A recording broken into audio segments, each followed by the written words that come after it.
नमस्ते सर। जय Hind sir. Good morning sir. अरे good evening. Good evening sir. Good evening भाई। जय Hind sir. Good evening sir. हाँ भाई, कहाँ पर थे? रेट ऑफ कंडेंसेशन के बारे में सर। नहीं, रेट ऑफ नहीं, केस ऑफ कंडेंसेशन आपने कहा था कि कट के आना थोड़ा। तो एक बार केस ऑफ कंडेंसेशन रिपीट कर मार देते हैं। इवापोरेशन का केस तो हो गया था हमारा। इवापोरेशन के केस में सर कंडेंसेशन नहीं हुआ था सर आपने कहा था सोचने के लिए। नहीं, एक सेकंड हम कर लेते हैं एक बार फटाफट। वो तो बिल्कुल इवापोरेशन का उल्टा हो जाएगा ना। Yes sir. इवापोरेशन में आपने पिस्टन को ऐसे ऊपर उठाना स्टार्ट कर दिया तो पूरा का पूरा लिक्विड जो है वो इवापोरेट करता चला गया। अब आप क्या कर रहे हैं कि ऑलरेडी पूरा लिक्विड इवापोरेटेड है और आप जो है पिस्टन को नीचे दबा रहे हैं। तो जब आप पिस्टन को नीचे दबाएंगे तो लिक्विड बनना स्टार्ट हो जाएगा, तो इसे कंडेंसेशन बोल देंगे। यानी इस बार जो कंडेंसेशन का केस होगा जस्ट रिवर्स हो जाएगा, केस ऑफ कंडेंसेशन। तो अगर हम केस ऑफ कंडेंसेशन की बात करें तो पहला सीन क्या बनेगा? आपके पास एक बर्तन होना चाहिए, उस बर्तन में एक पिस्टन लगा होना चाहिए बिल्कुल ऊपर एकदम, और इस पिस्टन के नीचे सिर्फ वेपर्स होनी चाहिए। बताओ, समझे बात को? सिर्फ वेपर, कोई लिक्विड नहीं है, कुछ नहीं है, ये सिर्फ वेपर्स है। अब ये जो वेपर्स हैं इसमें ए और बी की वेपर्स हैं। ए और बी वो लिक्विड्स हैं जिनकी पी नॉट वैल्यूज हमें सवाल में गिवन होंगी। पी ए नॉट गिवन होगा, पीबी नॉट गिवन होगा, और इस जगह पर ए का वेपर फेज में मोल फ्रैक्शन गिवन होगा। बताओ, क्लियर है ये? वाई ये? Yes sir. अब तक हमें क्या होता था? लिक्विड फेज का एक्सेस गिवन होता था ना। इस बार आपको क्या क्या दे देगा? पीए नॉट दे देगा, पीबी नॉट दे देगा, और इस वेपर फेज में ए का मोल फ्रैक्शन वाई दे देगा। अब क्या शुरू करेगा? अब वो कहेगा भाई ये बताइए कि इस पिस्टन को अगर जरा सा नीचे करेंगे तो क्या होगा। तो ये तो क्लियर हो गया कि अगर आप इस पिस्टन को नीचे करते चले जाएंगे तो लिक्विड बनता चला जाएगा, और एक टाइम ऐसा आएगा कि सारा का सारा वेपर लिक्विड में कन्वर्ट हो जाएगा। जस्ट रिवर्स, जो अभी आपने इवेपोरेशन का केस किया था उसका जस्ट उल्टा हो रहा है। समझ लो? तो इसका मतलब ये हुआ, अगर आप इसका पहला केस बनाते हैं तो पहला केस क्या बनेगा? पिस्टन को थोड़ा सा नीचे कर देते हैं, थोड़ा सा। जैसे ही पिस्टन थोड़ा सा नीचे आएगा तो क्या होगा? जैसे ही पिस्टन थोड़ा सा नीचे आएगा तो एक ड्रॉप लिक्विड कंडेंस हो जाएगी। एक ड्रॉप लिक्विड कंडेंस हो जाएगा, लेकिन अभी भी चारों तरफ वेपर ही वेपर होंगी। यानी एक बूंद लिक्विड बन गया है और अभी भी वेपर्स बची हुई हैं बहुत सारी। चलिए ठीक है, यानी ये हमारा पहला केस होगा। और क्या होगा? चलिए अब आप इस लिक्विड को, इस पिस्टन को और दबाइए। जब आप इस पिस्टन को और दबाएंगे तो और ज्यादा कंडेंसेशन होगा, होता जाएगा, और एक टाइम ऐसा आएगा कि सारा का सारा लिक्विड, सारा का सारा वेपर कंडेंस हो जाएगा। यानी एक केस बनने वाला है बिल्कुल आखिरी, सारा का सारा वेपर कंडेंस हो चुका है। अब वेपर की आखिरी बूंद बची है कंडेंस होने के लिए। बताओ, समझे? आखिरी बूंद, यानी ये वेपर की आखिरी बूंद बची है जो कंडेंस हो जाएगी अगर आपने इस पिस्टन को थोड़ा और नीचे कर दिया। तो चलिए इस पिस्टन को थोड़ा और नीचे कर देते हैं और इस खेल को खत्म कर देते हैं। यानी ये सारा का सारा पिस्टन नीचे आ गया, पूरा का पूरा वेपर फॉर्म अब लिक्विड फेज में कन्वर्ट हो गया, खेल खत्म। अब जो सवाल बन सकता है वो सवाल क्या बन सकता है? इस पार्ट का सवाल नहीं बन सकता क्योंकि यहां लिक्विड और वेपर इक्विलिब्रियम में नहीं। इस पार्ट का सवाल नहीं बन सकता क्योंकि यहां भी लिक्विड और वेपर इक्विलिब्रियम में नहीं है। तो जो भी सवाल बन सकते हैं वो बीच के बन सकते हैं। लेकिन बीच में भी क्या बन सकते हैं? बीच में भी वो सवाल मेजरली इसके ऊपर बना सकता है और इसके ऊपर बना सकता है, क्योंकि इन दो जगहों पर आप बेईमानी कर सकते हैं। अगर आपको बीच का कोई सवाल बनाने के लिए कहा जाए, बिल्कुल बना सकते हैं, कोई दिक्कत नहीं है। आप बीच का सवाल बनाइए, क्योंकि बीच में भी तो लिक्विड और वेपर इक्विलिब्रियम में होंगे। भाई बहुत सारा लिक्विड होगा, बहुत सारी वेपर होंगी, और वो आपस में इक्विलिब्रियम बना रहे होंगे, लेकिन तब आप बेईमानी नहीं कर पाएंगे। मेरी बात सब लोग समझ रहे हैं कि नहीं? ये वाली बात, बेईमानी वाली। भाई आप फर्स्ट इस कंटेनर के लिए बेईमानी कर सकते हैं, आप इस कंटेनर के लिए बेईमानी कर सकते हैं, लेकिन आप बीच में ये थोड़ी ना कह सकते हैं कि भाई हमारा पहले जितना था वो अब भी मान लो। ये सब नहीं कर सकते। हाँ, सवाल कर सकते हैं आप, मुझे बीच के फेज के लिए लिक्विड फेज का कॉम्पोजिशन दे दीजिए, एक्स एक्स भी, मैं सारे आंसर जैसे निकालता रहूंगा। मैं बेईमानी नहीं कर सकता बस। यानी बेईमानी करने के आपके पास सिर्फ दो रास्ते हैं, एक सेकंड कंटेनर और एक सेकंड लास्ट कंटेनर। तो जो भी सवाल बन सकते हैं बेईमानी को यूज करके वो सेकंड और सेकंड लास्ट कंटेनर के लिए बनाए जा सकते हैं। अब सवाल क्या क्या बन सकते हैं, जैसे हमने लास्ट क्लास में किया था, फटाफट बता दो। पहला सवाल बनेगा इस कंटेनर का, क्या बनेगा जरा सोचो? पहला सवाल, find out the vapour pressure of solution when first drop of liquid is formed. Vapour pressure निकालने के लिए काई भी पता होने चाहिए। तो पहले काई भी तो निकालो ना इसका। Sir composition. हाँ, पहले कॉम्पोजिशन, पहली बूंद का कॉम्पोजिशन निकालो, उससे काई भी आ गया। और काई भी की मदद से ही तो वेपर प्रेशर आता है। भूल गए? Vapour pressure is PA not काई ए प्लस पीबी नॉट काई बी। वेपर प्रेशर निकालने के लिए आपको लिक्विड फेज का कॉम्पोजिशन पता होना चाहिए। लिक्विड फेज का सेकंड क्वेश्चन कर दिया, सेकंड क्वेश्चन होगा। वेपर प्रेशर निकालना है तो सेकंड क्वेश्चन बनेगा, यानी पहला क्वेश्चन क्या बनेगा? Find out composition of this first liquid drop form. Find out the composition of the first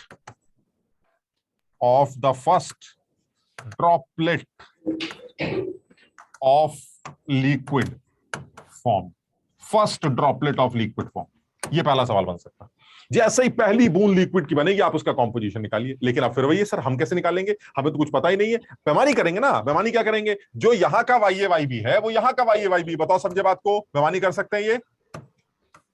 Yes, sir. Yes sir. यही मान लेते हैं कि सर लिक्विड की एक बूंद बनी है, इतनी छोटी सी लिक्विड में क्या तो A गया होगा, कितना ही B गया होगा। तो सर ऐसे मान लेते हैं कि A और B के जितने मोल यहां हैं अभी भी उतने मोल यहां पर हैं। मोल फ्रैक्शन A और B का जो यहां था वही मोल फ्रैक्शन A और B का वेपर फेज में यहां होगा। यानी अभी बताओ इस कंटेनर के लिए क्या क्या चीजें पता है? क्या PA0 पता है इस कंटेनर के लिए? Yes sir. PB0 भी पता है? Yes, sir. YaYb बेमानी से पता चल गया? Yes sir. Sir. XH भी आ गया। YaYb की मदद से XH भी आ जाता है और XXB की मदद से YaY भी आ जाता है। इसमें कुछ करना ही नहीं है। यानी इस सवाल का अगर आंसर निकालना हो तो बहुत आसानी से आप ये काम कर सकते हैं। PT की वैल्यू होती है PA0 का ये प्लस PB0 का B, और YA की जो वैल्यू होती है वो होती है PA/PT। वही सारे फॉर्मूले जो पुराने याद किए थे हमने, ये आ जाएगा PA0 का ये अपॉन PT की वैल्यू हो जाएगी PA0 का ये प्लस PB0 का B, और का B को आप चाहे तो 1 माइनस का ये भी लिख सकते हैं, जैसा चाहे। अब बताओ इस केस में क्या क्या पता है हमें नीचे वाले फॉर्मूले में? क्या हमें YA पता है? Yes. YA पता है, YA बेमानी से पता चल Yes, गया। sir. क्या हमें PA0 पता है? Yes sir. और क्या PB0 भी पता है? Yes sir. तो सिर्फ एक ही अननोन बचा, का ये निकाल लो, खत्म हो गया। और जैसे ही का ये पता चलेगा इस लिक्विड का ये आते ही का भी आ गया। अब इस लिक्विड का क्या क्या पता चल गया? का भी। तो अब इसका क्या निकाल सकते हो? Vapour pressure. अब सेकंड सवाल बनेगा, find out the vapour pressure of this first droplet of the liquid which is in equilibrium with this, इतनी सारी वेपर। ऐसे अब सेकंड पार्ट बनेगा। क्लियर है वाली बात? Yes sir. Yes, sir. Second part बनाया जा सकता है। हटा दे इसको स्लाइड को। Yes, sir. सर एक मिनट हाँ, लिख लो। सर एक चीज पूछनी थी सर। हाँ। जैसे जो सॉलिड स्टेट है सर, उसमें एक क्वेश्चन था सर को, इसमें Z इफेक्टिव निकालना था सर, वो क्या चीज होगी? Z effective? Yes sir. Sir मतलब कि कोई क्वेश्चन देगा तो उसमें से कुछ कुछ करके निकालते जा रहे सर। कोई एडवांस PYQ था, Z इफेक्टिव निकालना था, उसमें समझ नहीं आया कैसे करना है। यार और Z सर एक और- Z जो होता है वो इफेक्टिव नंबर ऑफ एटम्स होता है। हाँ सर वो तो, लेकिन पूरा एक लैटिस। सर डिफेक्ट में, डिफेक्ट्स में क्या? हाँ सर डिफेक्ट्स में वैकेंसीज का एक क्वेश्चन आया था, उसके अंदर हमें Z को सब्ट्रैक्ट करना था, उसमें थोड़े बहुत एटम निकल गए थे, अच्छा। तो उसमें Z इफेक्टिव निकालना पड़ा था। हाँ तो ये हो सकता है कुछ एटम्स कम हो गए हो तो वापस। और सर कल मेंस का हमारा पेपर हुआ, उसके अंदर 4-5 क्वेश्चंस ऐसे थे जिसके अंदर माइनस मार्किंग भी हो गई और वो सही भी करे थे। 5 तो मैंने ही गिन लिए और भी यार ये थोड़ा सा ना ये जो टेस्टिंग वाला काम चल रहा है ना, ये अभी तुम ज्यादा इसमें लोड मत लो। मतलब अभी जरा कुछ 1-2 टेस्ट हो सकता है ऐसे निकले। ये बड़ा यूनिक सा प्रोसेस चल रहा है जो टेस्टिंग का हमने प्रोसेस निकाला है रेगुलर बेसिस पे। जो टेस्टिंग है इसमें अभी ना कुछ ग्लिच आ रहे हैं, तो ऐसा कुछ दिक्कतें आ सकती है। तुम इसमें टेंशन मत लो, तुम्हें आंसर पता होना चाहिए और तुम्हें उसको करने का तरीका पता होना चाहिए। नंबर 0 आ रहा है, माइनस में आ रहा है, अभी 1-2 टेस्ट के लिए टेंशन मत लो बस, क्योंकि अभी कुछ टेस्टिंग का काम चल रहा है। कुछ कहीं ऐसा हो कि कुछ गड़बड़ हो सकती है अभी, तो इसलिए परेशान मत हो। मतलब मस्ती से अपनी तैयारी करो, कुछ कमियां आ सकती हैं, टेंशन बिल्कुल मत लो। जो ये टेस्ट था उसमें लिक्विड का भी कोई सवाल आया था, कंसंट्रेशन पीपीएम वाले आ गए। किए तुम लोगों ने उसको? यस सर, पीपीएम का भी आया था। ठीक है, पीपीएम पार्ट्स पर मिलियन होता है यार, वो तो बहुत ही आसान होता है। Yes, यानी sir. कि 1 मिलियन में कितना, दैट इज पीपीएम। 1 बिलियन में कितना, दैट इज पीबीएन। बिलियन मतलब 10⁹ और मिलियन मतलब सर हाँ बोलो। सर टेस्ट में सर एक क्वेश्चन था सर, उसमें दोनों ऑप्शन सर सेम थे।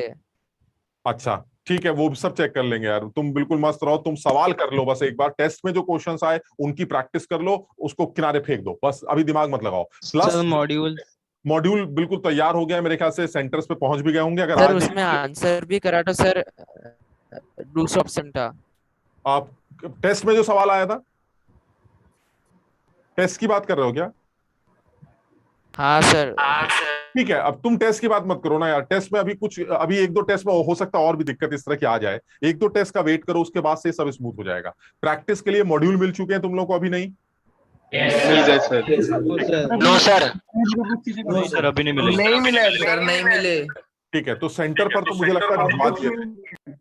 तो सर वो डिनोमिनेटर में आपने एक्स ए लिखा है ना, डिनोमिनेटर में। ये एक्स। Okay sir. वो सर अल्फा घर वालों को नहीं मिले अभी। अच्छा, तो कैसे मिलेंगे भाई? जाके ले लो।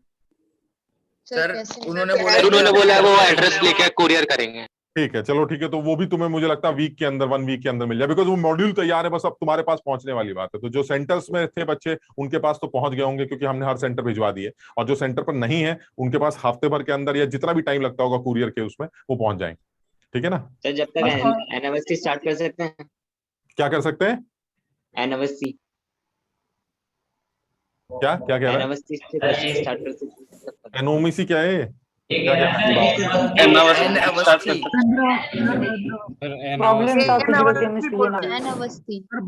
अवस्थी? बिल्कुल कर सकते हो। अवस्थी लगाओ, नीरज कुमार लगाओ, जो दिल करे लगाओ, कोई किताब लगाओ यार। बुक सारी अच्छी होती हैं, कोई किताब लगाओ। अवस्थी अच्छी है, नीरज कुमार भी अच्छी है। कोई किसी और दुकान का मॉड्यूल मिल जाए, कहीं से कोई पेपर मिल जाए, कुछ भी आप करिए। एनसीईआरटी, सबसे पहले एनसीईआरटी के सवाल तो निपटाओ भाई। शुरू के 4-5 सवाल मोलारिटी दे रखे हैं, ऐसे लेटे लेटे निपटा दिए, कम से कम ये सुकून रहेगा। एनसीईआरटी खत्म हो गई, समझ लो। तो पहले एनसीईआरटी खत्म करो, उसके बाद अपना जो है अवस्थी मिल जाए, या फिर आपको नीरज कुमार मिल जाए, या फिर पी बहादुर साहब मिल जाए, या आरसी मुखर्जी मिल जाए। दुनिया भर की किताबें सब एक जैसी हैं। अरे एक दूसरे से छाप के तो बनती हैं। अब तुम सोचो, अगर मैं कोई किताब लिखता हूं उसमें क्या हो जाएगा? 2 सवाल मेरे होंगे, 80 सवाल जो है छाप दूंगा, डिजिट विजिट ऊपर नीचे कर दूंगा। कोई इतना टाइम तो नहीं होता यार, किताब लिखी जाएंगी, समझ लो। तो इसलिए तुम टेंशन मत लो, जो बुक तुम्हें मिल जाए उस बुक से ऑब्जेक्टिव, लेकिन शुरुआत हमेशा हल्के लेवल से करना। शुरुआत में बम नहीं फोड़ने चाहिए, समझो, उससे कॉन्फिडेंस खराब हो जाता है। सबसे पहले बिल्कुल सीधा सवाल, भाई मैं 4 सवाल मोलारिटी के करता हूं, फिर मैं 4 सवाल परसेंटेज वेट बाय वेट के करूंगा, फिर उसके बाद धीरे से राउल्स लॉ पे आऊंगा, फिर उसके बाद धीरे से जो है वो कॉलिगेटिव प्रॉपर्टीज। धीरे धीरे धीरे करके लेवल बढ़ाओगे तो कॉन्फिडेंस रहेगा। ठीक है ना? और कुछ बहुत ही गंदे 2-4 सवाल वो हम ट्यूटोरियल वगैरह में उठा लेंगे, तो और भी ज्यादा कॉन्सेप्ट क्लियर हो जाए, खत्म। सर डीपीपी में सर मॉड्यूल से अजीब से क्वेश्चन आ रहे हैं सर, जो हमने अभी तक पढ़े भी नहीं है। वो मेरे ख्याल से शायद नेगेटिव और पॉजिटिव डेविएशंस के ऊपर आ गए होंगे। Yes sir yes sir. मैंने जो प्लान किया है वो ये किया है, वो थ्योरेटिकल टॉपिक है, वो मैं बिल्कुल लास्ट में, जब तक ये मैथ्स वाले टॉपिक खत्म नहीं हो जाते, हम वो थ्योरेटिकल टॉपिक सिर्फ नेगेटिव और पॉजिटिव डेविएशन वाले, नॉन आइडियल सोल्यूशन और आइडियल सोल्यूशन। लास्ट क्लास में हमने आइडियल सोल्यूशन का एक हल्का सा हिंट लिया था, उसी में थोड़ा सा चेंज कर देंगे तो नॉन आइडियल सोल्यूशन बन जाएंगे। तो उसके जो कॉन्सेप्ट है वो बिल्कुल लास्ट क्लास में डिस्कस करेंगे। तो जो डीपीपी वो वाली उसको छोड़कर अब जो डीपीपी आएगी या जो पुरानी डीपीपी उनको करना बस, ठीक है ना? तो लेकिन वो कि हमें करना पड़ेगा, तो थोड़ा सा जल्दी जल्दी करने दो ये। अब फाइंड आउट द कॉम्पोजिशन, ये तो हमारा पहला प्रॉब्लम आ रही है। वीडियो में प्रॉब्लम आ रही है। सही है सर, सही है। अटक जा रही है बीच बीच में मेरे। वो नेट का कनेक्शन से भी हो सकता है यार।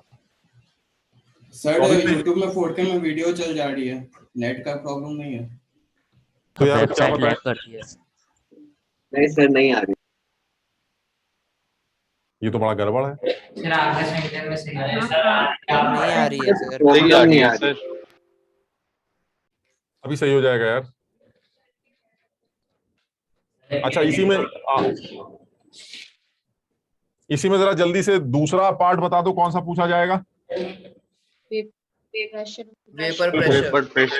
Vapour pressure of the first drop of liquid कैसे निकालेंगे? अब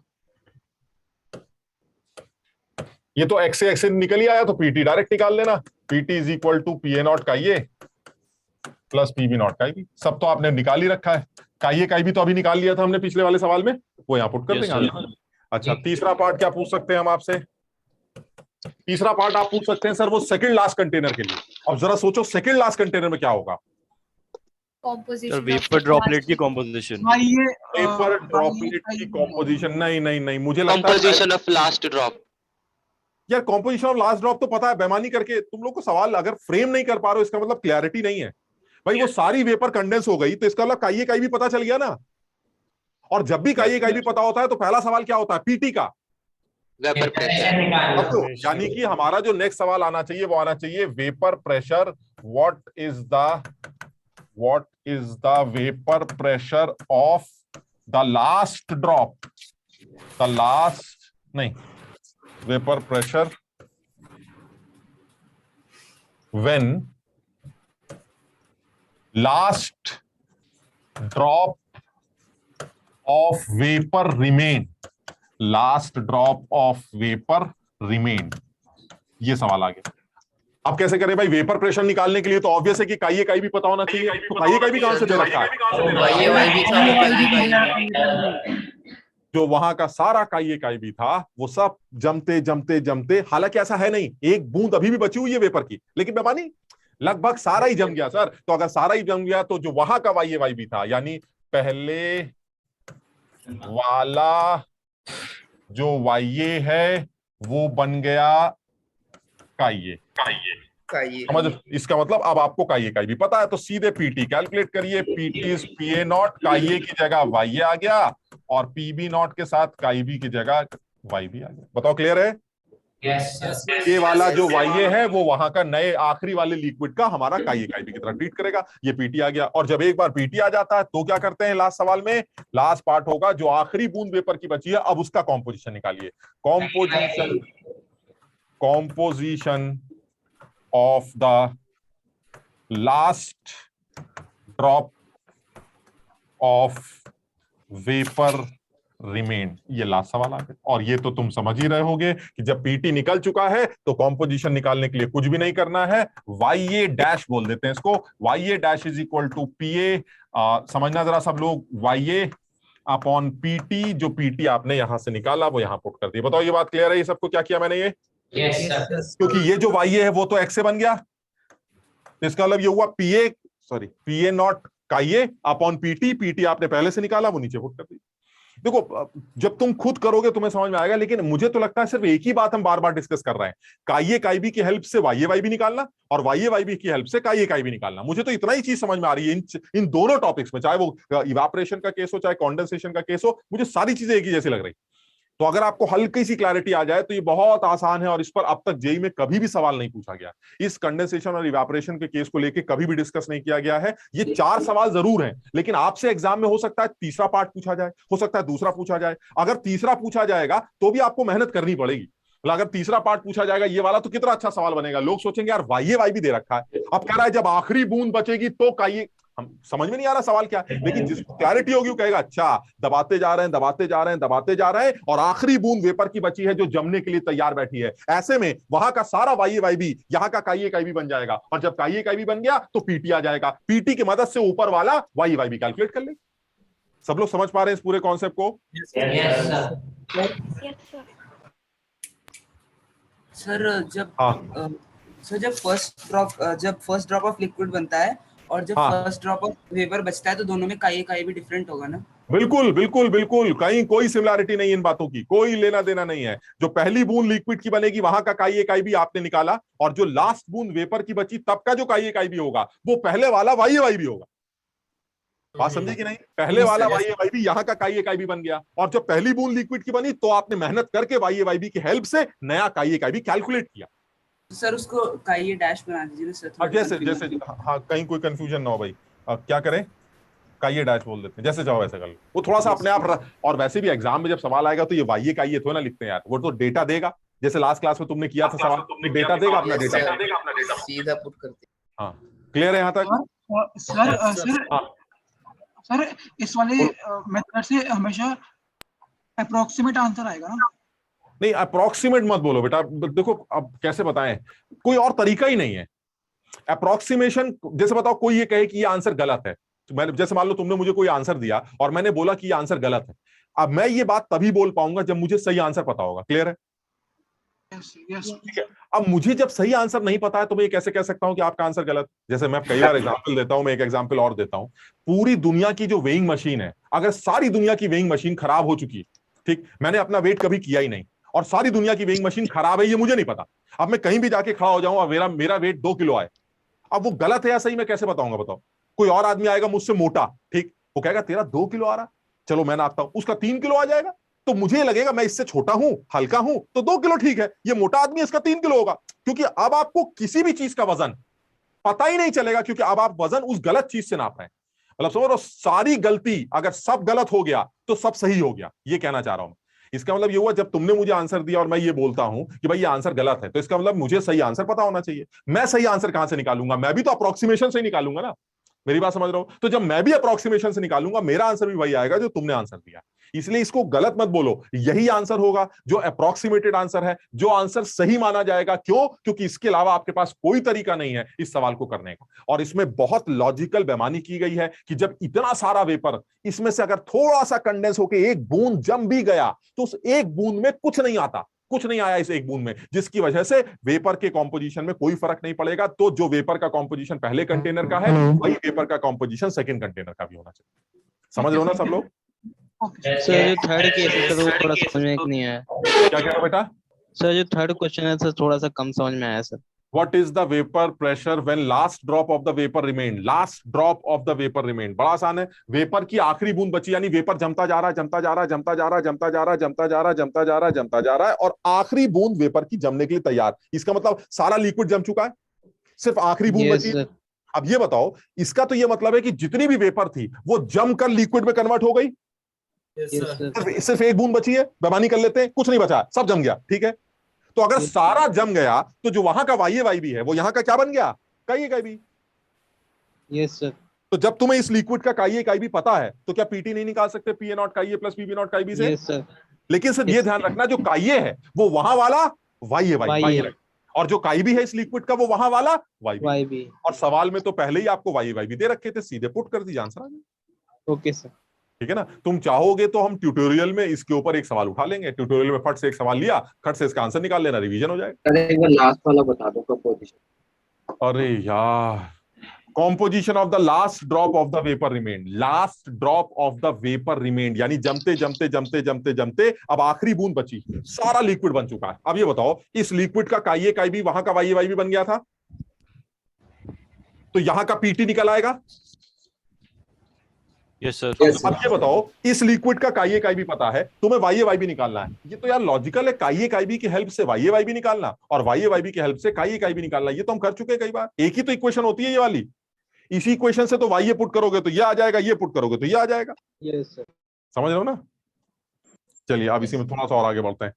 अच्छा, अब इसी में एक बात और जोड़ देते हैं, वो ये है कि ये जितने भी केसेस तुम कर रहे हो ये लिक्विड वाले, इन सारे केसेस में अब एक केस और जोड़ना चाह रहा हूं मैं, और वो है हमारा इमिसिबल लिक्विड्स का। यानी कहने का मतलब ये हुआ, तुमने पहला केस बनाया था जिसमें नॉन वॉलेटाइल सोल्यूट को वॉलेटाइल सॉल्वेंट में डिसॉल्व किया, उससे पीटी की वैल्यू या पीएस की वैल्यू पी नॉट इंटू काई सॉल्वेंट निकल के आई, जो राउल्स लॉ था हमारा। ठीक, फिर तुमने दो लिक्विड्स को मिक्स किया और दोनों वॉलेटाइल थे लेकिन दोनों मिसिबल थे, दोनों मिक्स हो गए। अब जब दोनों मिक्स हो गए तब भी आपने उस चीज को डील किया। अब मैं तीसरा केस बनाने जा रहा हूं कि मैं दो लिक्विड्स को मिक्स तो कर रहा हूं लेकिन वो दोनों वॉलेटाइल भी हैं लेकिन मिसिबल नहीं है, मिलते नहीं।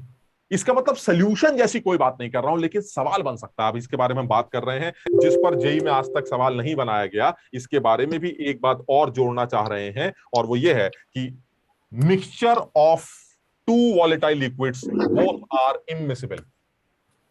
मिक्सचर जो ऊपर होगा उसी का वेपर प्रेशर बचेगा ऑफ टू, हाँ एक बार अब इसमें जुगाड़ लगाते हैं थोड़ा सा। Volatile liquids both are immiscible,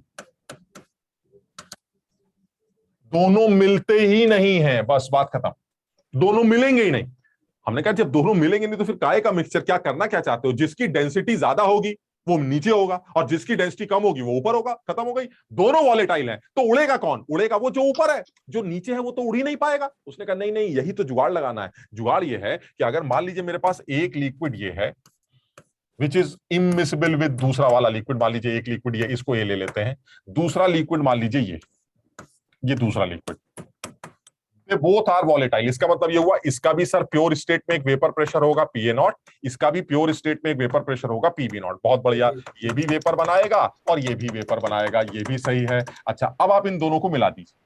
लेकिन सर मिलाने का तो लॉजिक समझ में नहीं आ रहा, because they both are immiscible, तो मिलेंगे कैसे? चलिए मिला के देख लेते हैं। जब आप इन दोनों को मिलाएंगे तो लॉजिक ये कहता है कि जब आप इन दोनों को मिलाएंगे तो जो आदमी भारी है, जिसकी डेंसिटी ज्यादा है, वो नीचे रहेगा। क्लियर है? Yes sir.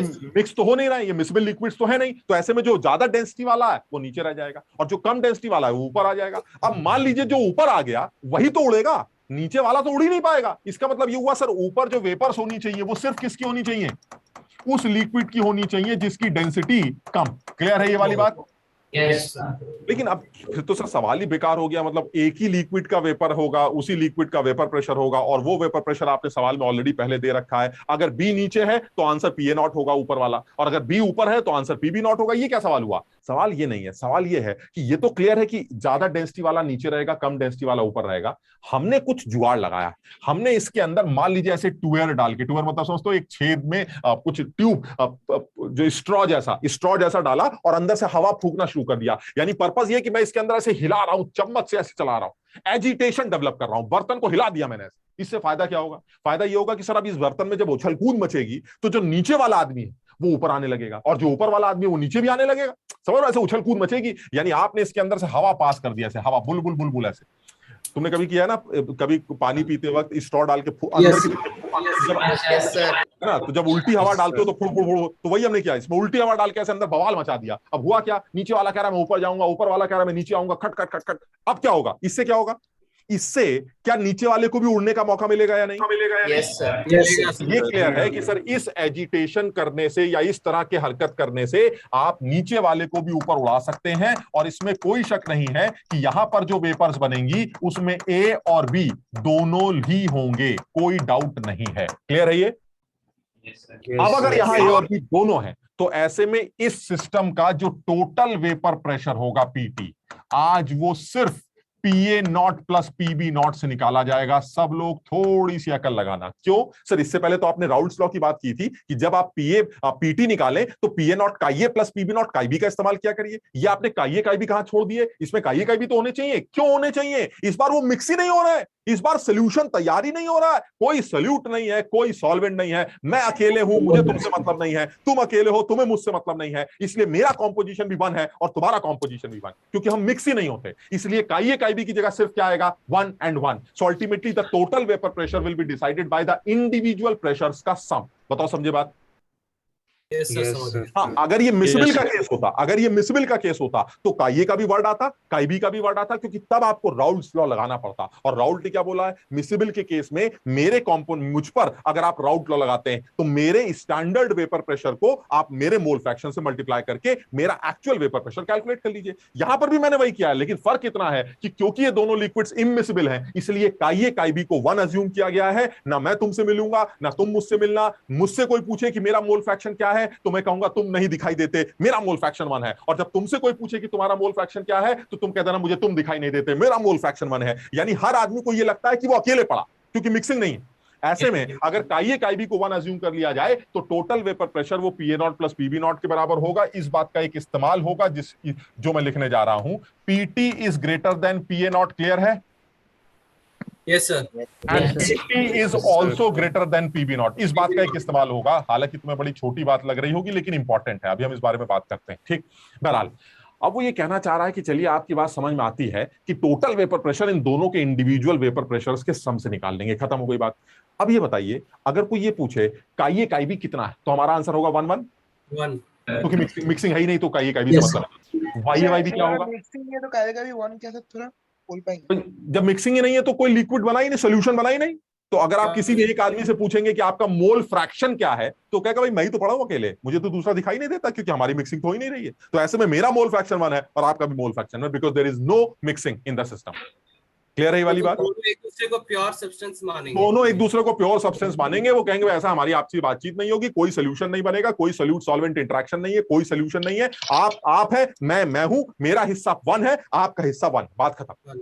ठीक है ना? इसलिए मैंने काइबी को 1 ले लिया। चलिए ठीक है। अब ये बताओ सर, हाँ बट उसकी गैस तो मिक्स होगी ना सर आगे ऊपर जाके। वही बात करने जा रहा था मैं, वही बात करने जा रहा था। अब ये तो क्लियर हो गया कि काइबी 1 है, उसकी वजह से PT की वैल्यू PA0 प्लस PB0 आ गई। चलिए ठीक है। अब ये बताइए क्या वेपर में A और B दोनों हैं? Yes sir. पहले नहीं थे, लेकिन हमने जो चम्मच चलाई है उस चम्मच की वजह से अब नीचे वाला ऊपर, ऊपर वाला नीचे, समझ रहे हो? सब उड़ेगा। तो ऐसे में वेपर में A भी होगा और B भी होगा। तो ऐसे में A का मोल फ्रैक्शन और B का मोल फ्रैक्शन क्या 1 होगा? सर P0A upon नहीं होगा सर, P0A upon T। जो चीज लिक्विड फेज में नहीं मिली क्या वो वेपर फेज में मिलेगी? नहीं मिलेगी, बिल्कुल मिलेगी। वेपर को मिलने से कोई मिल नहीं रोक सकती है। सकता। Yes, sir, मिल वेपर सकती को है। मिलने से कौन रोकेगा? दो वेपर तो मिक्स होती ही हैं, समझो बात को। लिक्विड मिक्स नहीं होंगे वो अलग बात है, जिसकी डेंसिटी ज्यादा वो नीचे, जिसकी डेंसिटी कम। लेकिन वेपर तो आइडियल सिचुएशन में उनके मासेस को वैसे ही नेग्लिजिबल कंसीडर किया जाता है। वेपर्स तो आपस में मिक्स होंगी। यानी YA YB 1 नहीं होगा, समझे बात को? यस सर, यानी काइए काइबी को 1 माना जा सकता है, लेकिन YA YB को 1 नहीं माना जा सकता। इसका मतलब ये हुआ कि अब आपसे सवाल पूछा जा सकता है। पहला सवाल पूछ लिया गया है, व्हाट इज YA? मैंने कहा देखिए YA तो डाल्टन बताता है, और डाल्टन क्या बोलेगा? ए का कंट्रीब्यूशन टोटल प्रेशर में PA0 है, और total pressure PA0 plus PB0 है। क्लियर है? Yes sir, yes sir. इसका Yes, sir. मतलब Yes, sir. YA की वैल्यू आएगी डाल्टन्स लॉ से A का partial pressure upon total pressure. A का पार्शियल प्रेशर इज PA0 क्योंकि का भी तो 1 है, और total vapour pressure is PA0 plus PB0, so PA0 upon PA0 plus PB0 is YA। इसी तरह से अगर YB निकालना हो तो YB की वैल्यू आ गई PB0 upon PA0 plus PB0। Clear है यहां तक? Yes sir. ठीक, चलिए और आगे बढ़ते हैं। अब जरा इसी को थोड़ा सा और, हाँ सर तो मतलब ये वैल्यू 1 से जोन ग्रेटर फूक मारना है। ये वैल्यू क्या कह रहे हो? 1 से कम? 1 से ग्रेटर सर, 1 से हमेशा ग्रेटर। YA की value sir PA0 by PB0 तो 1 हो जाएगा प्लस 1। अच्छा हाँ सॉरी सर, डिनोमिनेटर में। ओके ये तो बड़ा है ना, तो ये तो, और वैसे भी हाँ सर, हाँ 1 से छोटा होगा। फ्रैक्शन कभी सर जो फूक हम मारे सर उससे प्रेशर डेवलप नहीं होगा सिस्टम में। नहीं ऐसे मत सोचो। ये फूक वाली कहानी तो बस हमने तुम्हें समझा दी। बस हम जो फूक मारेंगे, उस फूक के मारने से हमारे जो सरफेस से A और B उड़ेंगे नहीं। मेरी बात समझ रहे हो कि नहीं? हम जो फूक मारेंगे वो अंदर बवाल मचाएगी, उड़ेगा तो हमेशा A और B। सर बट मेरे को एक चीज समझ नहीं आई। हाँ। हमने फूक मार दी, बट ठीक है। थोड़ी देर के बाद डेंसिटी के डिफरेंस की वजह से वो फिर से नीचे ऊपर नहीं आ जाएंगे? अब बिल्कुल आ जाएगा। इसलिए मैं कह रहा हूं कि कुछ ऐसा जुगाड़ लगाया जाए कि A और B को हिलाते रहे। मतलब आप समझ, आप ये एक ऐसा सिस्टम बनाने जा रहे हैं जिसमें A और B को ऐसे हिलाते रहेंगे ताकि दोनों लोगों को उड़ने का मौका मिले, और एक सिस्टम ऊपर तैयार हो जिसमें A और B दोनों की वेपर्स आ जाए। तो ये इमिसिबल लिक्विड्स का जो केस है, ये एक इंपॉर्टेंट, मैं बताऊंगा इसका पर्पस क्या है, अभी तुम्हें समझ में आएगा। तुम्हें हो सकता है लग रहा हो कि सर ये तो एब्सर्ड सा केस है, आपने हवा मारी ऊपर चला गया, ठीक है चलिए बात खत्म हो गई। इसमें नया क्या है? नया ये कि इस काम को करने का एक पर्पस होता है, तो मैं उसी बात पे आने वाला हूं। ठीक, तो अभी मैं न्यूमेरिकल की बात कर रहा हूं। पहला न्यूमेरिकल ये बन रहा है कि टोटल वेपर प्रेशर अगर निकालना हो तो दोनों के इंडिविजुअल जोड़ दीजिएगा। पहला सवाल बिल्कुल घटिया लेवल का सवाल। ठीक, ज्यादातर बच्चों को इसलिए नहीं पता होगा क्योंकि उनको ये पता ही नहीं है कि इमिसिबल केस में टोटल वेपर प्रेशर कैसे निकाला जाता, क्योंकि जनरली वो सिर्फ एक फॉर्मूला याद करके गए हैं, PA0 काइए प्लस PB0 काइबी। सवाल में काइए काइबी गिवन ही नहीं है, उनको समझ में ही नहीं आएगा कि आंसर कैसे निकालना है। सवाल को और गंदा भी बना सकता हूं, दो इमिसिबल लिक्विड्स को मिलाऊंगा, दोनों का वेट भी तुम्हें दे दूंगा, दोनों के मोल्स भी तुम्हें दे दूंगा, और तब तुमसे टोटल प्रेशर पूछूंगा। तो ज्यादातर बच्चे PA0 काइए प्लस PB0 काइबी का फॉर्मूला लगाएंगे, क्योंकि काइए काइबी निकाला जा सकता है, मोल्स दे रखे तो। लेकिन वो तो गलत हो जाएगा क्योंकि काइए काइबी तो 1 है। नहीं समझे मेरी बात? समझ मैं कह रहा हूं इसके 2 मोल दे दिए, इसके 4 मोल दे दिए, और हमने कहा भैया ये बता दो जरा इसका पीटी कितना है। बच्चा कहेगा 2 मोल 4 मोल, मोल फ्रैक्शन आया, P0 PB0 सब दे रखा है, खड़ाक से राउंड स्लो लगाया, PA0 का ये प्लस PB0 का ये भी गलत हो गया। क्यों? क्योंकि केस इज इमिसिबल। अगर इमिसिबल है तो क्या मोल तुम्हारे और क्या मोल मेरे? मेरा मोल फ्रैक्शन 1, तुम्हारा मोल fraction 1। Answer should be PA0 plus PB0, खत्म। ये बड़ा अच्छा ऑब्जेक्टिव बनेगा। लेकिन ये उन लोगों के लिए जिनको ये आइडिया है मिसिबल का केस और इमिसिबल का केस अलग तरह से डील किया जाएगा। मिसिबल के केस में PA0 का ये प्लस PB0 का भी will be the total vapour pressure, and immiscible के केस में चाहे जिसके जो मोल दे रखे हो, the total vapour pressure will be PA0 plus PB0 का ये का भी से मुझे कोई मतलब नहीं, क्योंकि ये मिक्स ही नहीं होते। यहां तक क्लियर है? ठीक, अच्छा अब आते हैं दूसरी बात पे। अगर वो कहता है ये मिक्स लिक्विड फेज में नहीं होते तो क्या वेपर फेज में मिक्स होंगे? तो उसने कहा बिल्कुल वेपर फेज में ये लोग मिक्स होंगे, और वेपर फेज में मिक्स होने के बाद आप YA YB की वैल्यू, इनके मोल फ्रैक्शंस कैलकुलेट कर सकते हैं। इसी से एक स्टेप और आगे बढ़ते हैं। अब देखो सब कुछ यहीं से कर रहे हैं। क्या YA की जगह क्या लिख सकते हैं? क्या YA की जगह NA upon NA plus NB लिख सकते हैं? What is NA? NA is the moles of A in vapour phase, and Na plus NB is the total moles in vapor phase। Clear है? यानी मोल फ्रैक्शन जो होता है वो होता है A के मोल अपॉन टोटल मोल। हमने A के मोल Na मान लिए और total mole Na plus NB मान ली। चलिए नीचे लिखते हैं YB कितना होगा? YB होगा NB upon Na plus NB। अब जरा इन दोनों को जो डिवाइड किया है जरा समझना अपने आप, ये PA0 बाई PB0 आएगा कि नहीं? हमने इन दोनों को डिवाइड कर दिया, वाई ए की जगह ये रख दिया, वाई बी की जगह ये रख दिया, दोनों को डिवाइड कर दिया, नीचे वाला पोर्शन कट गया, खटाखट ये कटने के बाद आपका एक नया एक्सप्रेशन तैयार हुआ और वो नया एक्सप्रेशन आ गया ये Na/Nb is equal to PA0 by PB0। यहां तक ठीक है? अच्छा, और एक स्टेप और आगे बढ़ते हैं। Na को क्या लिख सकते हैं? WA by MA। What is WA? WA क्या है? Weight weight of A in vapour phase. कुछ वेपर फेज का चल रहा है। This is weight of A in vapour phase divided by molecular weight. नीचे आ जाएगा NB और इसको लिख सकते हैं WB बाई MB। बताओ ठीक है? Yes sir. And this is equal to PA0 by PB0। PA0 by PB0। चलिए लास्ट इक्वेशन लिख देते हैं। WA by WB is equal to PA0 MA। कुछ उल्टा तो नहीं कर रहे हम? NB को लिख सकते हैं WB बाय MB ऊपर चला, ठीक है, और नीचे आ जाएगा PB0 इंटू MB। ये आ गया WA बाई WB। यानी कि दो इमिसिबल लिक्विड्स के केस में वेपर फेज में उनके वेट्स का जो रेशियो होता है वो PA0 अपॉन PB0 MB से निकाला जाता है। क्लियर है ये? और इस पे बढ़िया ऑब्जेक्टिव भी बनाया जा सकता है। मैं ट्यूटोरियल क्लास में इसके ऊपर ऑब्जेक्टिव भी कराऊंगा। अभी इसलिए नहीं करा रहा हूं क्योंकि फिर मजा नहीं आएगा। तुम समझो इस पूरे टॉपिक में जेई में कभी कोई सवाल नहीं पूछा गया, क्योंकि जेई में जो भी सवाल आया है वो अब तक स्टैंडर्ड सवाल PA0 का IA प्लस PB0 का IB से पूछा गया। लेकिन जब इमिसिबल का केस बनता तो उसमें सवाल में तो कोई दम ही नहीं है, क्योंकि इमिसिबल के केस में total vapour pressure PA0 PB0 जोड़ के निकाल लो, खत्म हो गया। लेकिन इंपॉर्टेंट बात यह है कि वेपर फेज के अंदर जो वेपर फेज के वेट्स का रेशियो है वो वेट्स का ratio PA0 MA upon PB0 MB से निकाला जाता है। सवाल में आपको PA0 MA PB0 MB दिया होगा, आप वेट्स का रेशियो या वेट्स की परसेंटेज कि A का कितना परसेंटेज है, या सवाल में अगर A की वेट परसेंटेज दे दी जाए तो बताइए मॉलिक्यूलर वेट कितना है। हमें लग रहा है यार हमने कुछ उल्टा तो नहीं कर दिया, हमें याद से पता नहीं क्यों उल्टा आ रहा है। PA0 MB ऊपर आता है, ये देखो कहीं कुछ गलती तो नहीं हुई है। PA0 MA upon PB0 MB नहीं, ठीक ही लग रहा है, क्योंकि हमने कुछ कलाकारी तो की नहीं है। Na और NB का रेशियो लिया है, Na की जगह WA बाई MA आ गया और NB की जगह WB बाई MB आ गया और WMA बिल्कुल ठीक है। ठीक, तो अब ये भी सवाल हो सकता है, जरा सोच के बताओ, अगर मैं तुमसे कहूं कि वेपर फेज में A का जो वेट परसेंटेज है वो 25%, the wait percentage of A is 25%। ठीक, find out the molecular weight of B। सब कुछ दे रखा है, निकाल लोगे आप? Yes sir. अगर वेट का परसेंटेज 25% है, इसका मतलब WA 25 हुआ और WB 75 हुआ। सर आवाज गूंज रही है बहुत ज्यादा आपकी। WA 25 हुआ और WB 75 हुआ। 1:3 सर।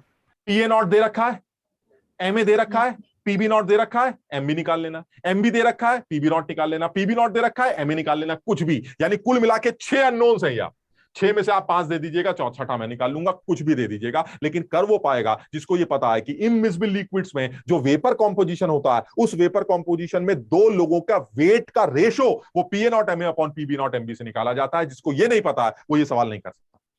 पहले सब लोग इस बात को नोट कर लें।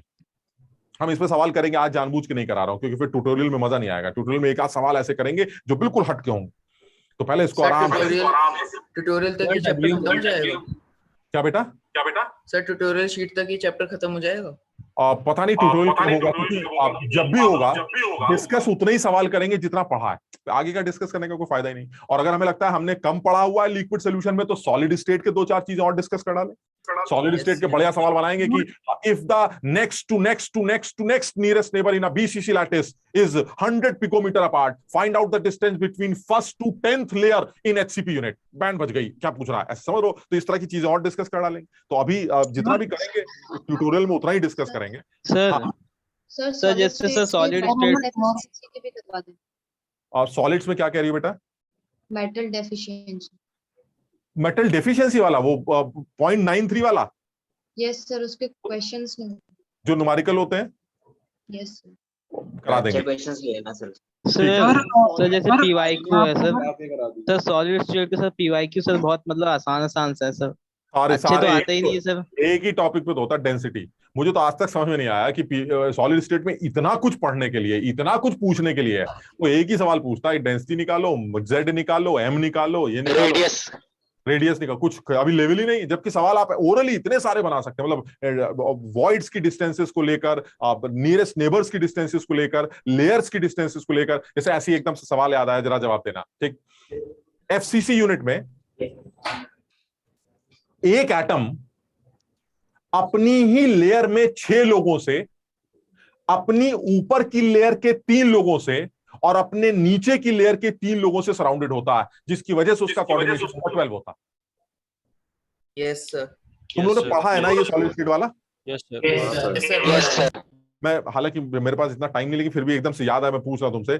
सॉलिड स्टेट के अंदर मैं एक सवाल पूछ रहा हूं, एफसीसी यूनिट के अंदर, सिंपल क्यूबिक यूनिट के अंदर, कोई भी एक एटम अपनी ही लेयर के 6 लोगों से घिरा होता है, अपनी लेयर के ऊपर के 3 लोगों से घिरा होता है और अपनी लेयर के नीचे के 3 लोगों से घिरा होता है, इसीलिए उसका कोऑर्डिनेशन नंबर 6 3 3 12 होता। ये स्टेटमेंट एक स्टेटमेंट ये है, और दूसरा स्टेटमेंट ये है, इसी एफसीसी यूनिट में कोई भी एक एटम अपनी ही लेयर के 4 एटम से, अपनी बगल की लेयर के 4 एटम से और अपने नीचे की लेयर के 4 एटम से घिरा होता है, इसलिए कोऑर्डिनेशन नंबर 12 होता है। इन दोनों में सही स्टेटमेंट क्या है? तो पहली वाली सही है, दोनों सही है। यानी the coordination number is 12, clear? ये तो सबको बताइए, एफसीसी यूनिट का कोऑर्डिनेशन नंबर 12 होता है। 12 इज बिकॉज ऑफ 6 3 3 और 4 4 4। 12 किसकी वजह से? 6 3 3 की वजह से, 4 4 4 हो सकता है। फर्स्ट दोनों वजह से हो सकता है। अगर अरेंजमेंट थोड़ी बीच में हो, मतलब सेंटर में तो 4 ऊपर और 4 आजू बाजू हो जाए। ये सर सेकंड वाला होगा शायद, मतलब देखने के तरीके पे दोनों पॉसिबिलिटी है सर दोनों, पर हमने जो फोटो देखी है उसमें वैसा नहीं था। डायगोनली देखेंगे तो शायद दोनों सही है। क्यूब फॉर्म में सोचे तो 4 4 4 वाला है सर, क्योंकि दोनों आंसर सही है, दोनों आंसर सही है। तुम लोग सही सोच रहे हो, दोनों आंसर सही है। सर ये बताइए, आपने ये तो सवाल में बताया नहीं कि आप जो लेयर की बात कर रहे हैं वो क्लोज पैक्ड लेयर्स हैं कि नहीं, क्योंकि अगर आपने ये कह दिया कि एक एटम क्लोज्ड पैक्ड लेयर में 6 लोगों से और ऊपर की क्लोज पैक्ड के 3 और नीचे की क्लोज पैक्ड की 3 से सराउंडेड होता है, तो सही है सर। फिर वो 4 4 4 वाला गलत, क्योंकि क्लोज पैक्ड लेयर अरेंजमेंट में कोई भी बॉल 6 बॉलों से घिरी होती। सबको पता है ना क्लोज लेयर अरेंजमेंट कैसा होता है, cut cut cut cut cut, कोई भी गेंद पकड़ लो वो 6 लोगों से घिरी होगी ऐसे। यानी अगर आप क्लोज पैक्ड लेयर अरेंजमेंट की बात कर रहे हैं, then answer will be 12 because of 6 3 3। खत्म, 4 4 4 बिल्कुल गलत। लेकिन मैंने सर क्लोज पैक्ड की नाम ही नहीं लिया, मैं तो ये कह रहा हूं एफसीसी यूनिट के अंदर किसी भी एटम को जब मैं देखता हूं तो मुझे वो 6 3 3 की वजह से 12 दिखाई देता है, या 4 4 4 की वजह से 12 दिखाई देता है। एक आदमी इसको ऐसे देखेगा तो कहेगा 3 6 6, और एक आदमी जब ऐसे झांक के देखेगा कहेगा 4 4 4। यानी अगर आप उसको अलग तरह से देखेंगे तो भी आपको वो 4 4 4 नहीं, तब भी उसका कोऑर्डिनेशन में 12 होगा, लेकिन वो 4 4 4 की वजह से होगा। ऐसे सोच के देखते हैं। तुम ये ऐसे सोचो जरा, कोई भी एक एटम कंसीडर कर लेते हैं एफसीसी यूनिट का, मान लो ये वाला फेस सेंटर ले लेते हैं, ठीक। अब तुम ये बताओ, ये वाला जो फेस सेंटर है, क्या ये इन चारों फेस सेंटर को टच करेगा? Yes sir. ठीक, यानी इस लेयर में, ये जो लेयर, इस लेयर में ये वाला 4 लोग को टच कर रहा है कि नहीं? Yes sir. लेकिन क्या ये क्लोज पैक्ड लेयर है? क्या तुम जानते हो एफसीसी का फेस कोई क्लोज पैक्ड लेयर नहीं होता? सर ये कोई क्लोज पैक्ड लेयर नहीं है, इस बॉल को 4 बॉल टच कर रही हैं, और जब भी कभी किसी बॉल को 4 बॉल टच करें वो क्लोज पैक्ड नहीं हो सकती। लेकिन हमें कौन सा क्लोज पैक्ड निकालना है? हम तो सिर्फ ये मान लेते हैं दिस इज अ लेयर, ये एक लेयर है जिसमें फेस सेंटर बॉल को 4 कॉर्नर बॉल टच करती हैं। यहां तक ठीक है? ठीक। अच्छा अब ये सोचो, इस फेस सेंटर बॉल को क्या ये वाली फेस सेंटर भी टच करती है? Yes sir. यस बिल्कुल करती है सर। a/√2 डिस्टेंस ये भी है, a/√2 डिस्टेंस ये भी है, और a/√2 अगर ये होगा तो ये भी टच करेगा। अच्छा, क्या इस फेस सेंटर को ये वाला भी फेस सेंटर टच करेगा? ये भी कर रहा है, ये भी कर रहा है, ये भी कर रहा है, और ये भी कर रहा है। कितने हो गए? 4। अब ये चारों प्लेन में होंगे, तो इसका मतलब इस बॉल को 4 इस प्लेन वाले, 4 अगले प्लेन वाले, और 4 इसके पीछे वाले। 4 4 4। यानी the coordination number of FCC is 12 because of 4 4 4 और 6 3 3। दोनों आंसर सही। हाँ, अगर आपने क्लोज पैक्ड लेयर का नाम ले लिया तो answer will B only 6 3 3, because close packed layer में ये जो 3 लेयर्स आपने बताई थी 4 4 4, ये क्लोज पैक्ड लेयर्स नहीं, they are not close packed. समझ रहे हो ना बात को? यानी अगर हमसे पूछता है कि किसी भी एफसीसी यूनिट का जो कोऑर्डिनेशन नंबर है वो जो 12 आता है वो किस वजह से आता है, तो एक ऑप्शन हो गया 6 3 3 की वजह से आता है, बिल्कुल सही है। 4 4 4 की वजह से आता है, बिल्कुल सही। अगर ये सवाल पूछता है कि किसी भी एफसीसी यूनिट का कोऑर्डिनेशन नंबर 12 होता है, क्यों? क्योंकि वो अपनी ही क्लोज पैक्ड लेयर की 6 बॉल से, अपने ऊपर की क्लोज पैक्ड लेयर की 3 बॉल से, और अपने नीचे की क्लोज पैक्ड लेयर की 3 बॉल से सराउंडेड है। This is also true. लेकिन तब 4 4 4 वाला गलत है, बिकॉज 4 वाली जो लेयर होती है it is not close packed layer. ये क्लोज पैक लेयर नहीं। सब लोग समझ पाए सवाल को? लेकिन सर आप मतलब डिफरेंट एंगल से देखें तो फिर तो भी मैं 4 देखेंगे, लेकिन बिल्कुल वो देखने का नजरिया है, बस देखने का नजरिया। जैसे ऐसी बड़ा अच्छा ऑब्जेक्टिव एक और सुन लो, एकदम से याद आ गया। तो रॉक सॉल्ट स्ट्रक्चर जानते हो? Yes sir. Rock salt structure में सब लोग जानते हैं कि एनायंस एफसीसी यूनिट बनाते हैं और कैटायंस ऑक्टा में घुस जाते हैं। इसका मतलब ये हुआ, तुमसे अगर कोई पूछे कि इस NaCl लैटिस में कितने Na+ और कितने Cl- होते हैं, तो आंसर क्या लिखोगे? इफेक्टिव नहीं, किसी भी NaCl यूनिट के अंदर कितने Na+ और कितने Cl- दिखाई देते हैं, आंसर क्या है? Cl कहां है? कॉर्नर एफसीसी का मतलब 8 और 6 फेजेस 14। यस और Na कहां है? ऑक्टा के अंदर। ऑक्टा कहां होता है? एज के सेंटर और बॉडी के सेंटर में। एज का सेंटर 12, बॉडी का सेंटर 13। Yes sir. यानी Cl- तो 14 होने चाहिए और Na+ 13 होने चाहिए। इफेक्टिवली तो तुम्हें पता ही है 4 होते हैं, तभी तो NaCl फॉर्मूला बनता है। हम इफेक्टिव नहीं पूछ रहे हैं। एक यूनिट के अंदर कितने Na+ दिखते हैं और कितने Cl- दिखते हैं? The answer is 14 Cl- and 13 Na+। Answer is 13 Cl- and 14 Na+। Both, कुछ भी ले लो, दोनों आंसर सही। क्योंकि ये क्या बदतमीजी है सर, ये कैसे हो सकता है? हो सकता है यूनिट चेंज कर लो ना, 2 NaCl की यूनिट बनाओ। एक बार दिमाग में रखना जरा, 2 NaCl की यूनिट, ठीक, उन दोनों NaCl की यूनिट की आधी क्यूब ये ले लो और आधी क्यूब ऊपर वाली लेके एक नया क्यूब बना लो। अकल लगाओ। यस मैं बीच वाला बचेगा। हाँ, मैं तुम्हें दिखाता हूं। देखो, एक अपनी NaCl बना रहा हूं जो तुमने पढ़ी थी। तुमने NaCl कौन सी पढ़ी थी? कॉर्नर Cl, चारों कॉर्नर पे Cl हो गया और ये फेस के सेंटर पे Cl हो गया। ठीक है, ठीक है, अच्छा। और ये जो एज है हमारी ऊपर वाली, उसके सेंटर पे Na+ होगा ऊपर। यस ठीक, अच्छा। अब एक काम करते हैं, मैं इस यूनिट का आधा हिस्सा लेता हूं ऐसे, और वो आधा यूनिट ऊपर वाली ले लेता हूं। अब भी उतना ही बड़ा क्यूब बन गया। यस सर, बन गया। तो अब जो तुम्हारा नया क्यूब बनेगा, दो क्यूब्स के बीच वाले हिस्से को जोड़कर जो नया क्यूब बना है, उस क्यूब की जो लाइन है वो यहां से चलेगी यूं, एज ये सब सेंटर से अब इस एज के सेंटर पे कौन है? ये Cl, जो पहले Cl फेस के सेंटर पे हुआ करता था, अब वो इस नए क्यूब के एज के सेंटर पे आया। और एज के सेंटर वाले कितने होते हैं? 13। और कॉर्नर वाले कितने होंगे?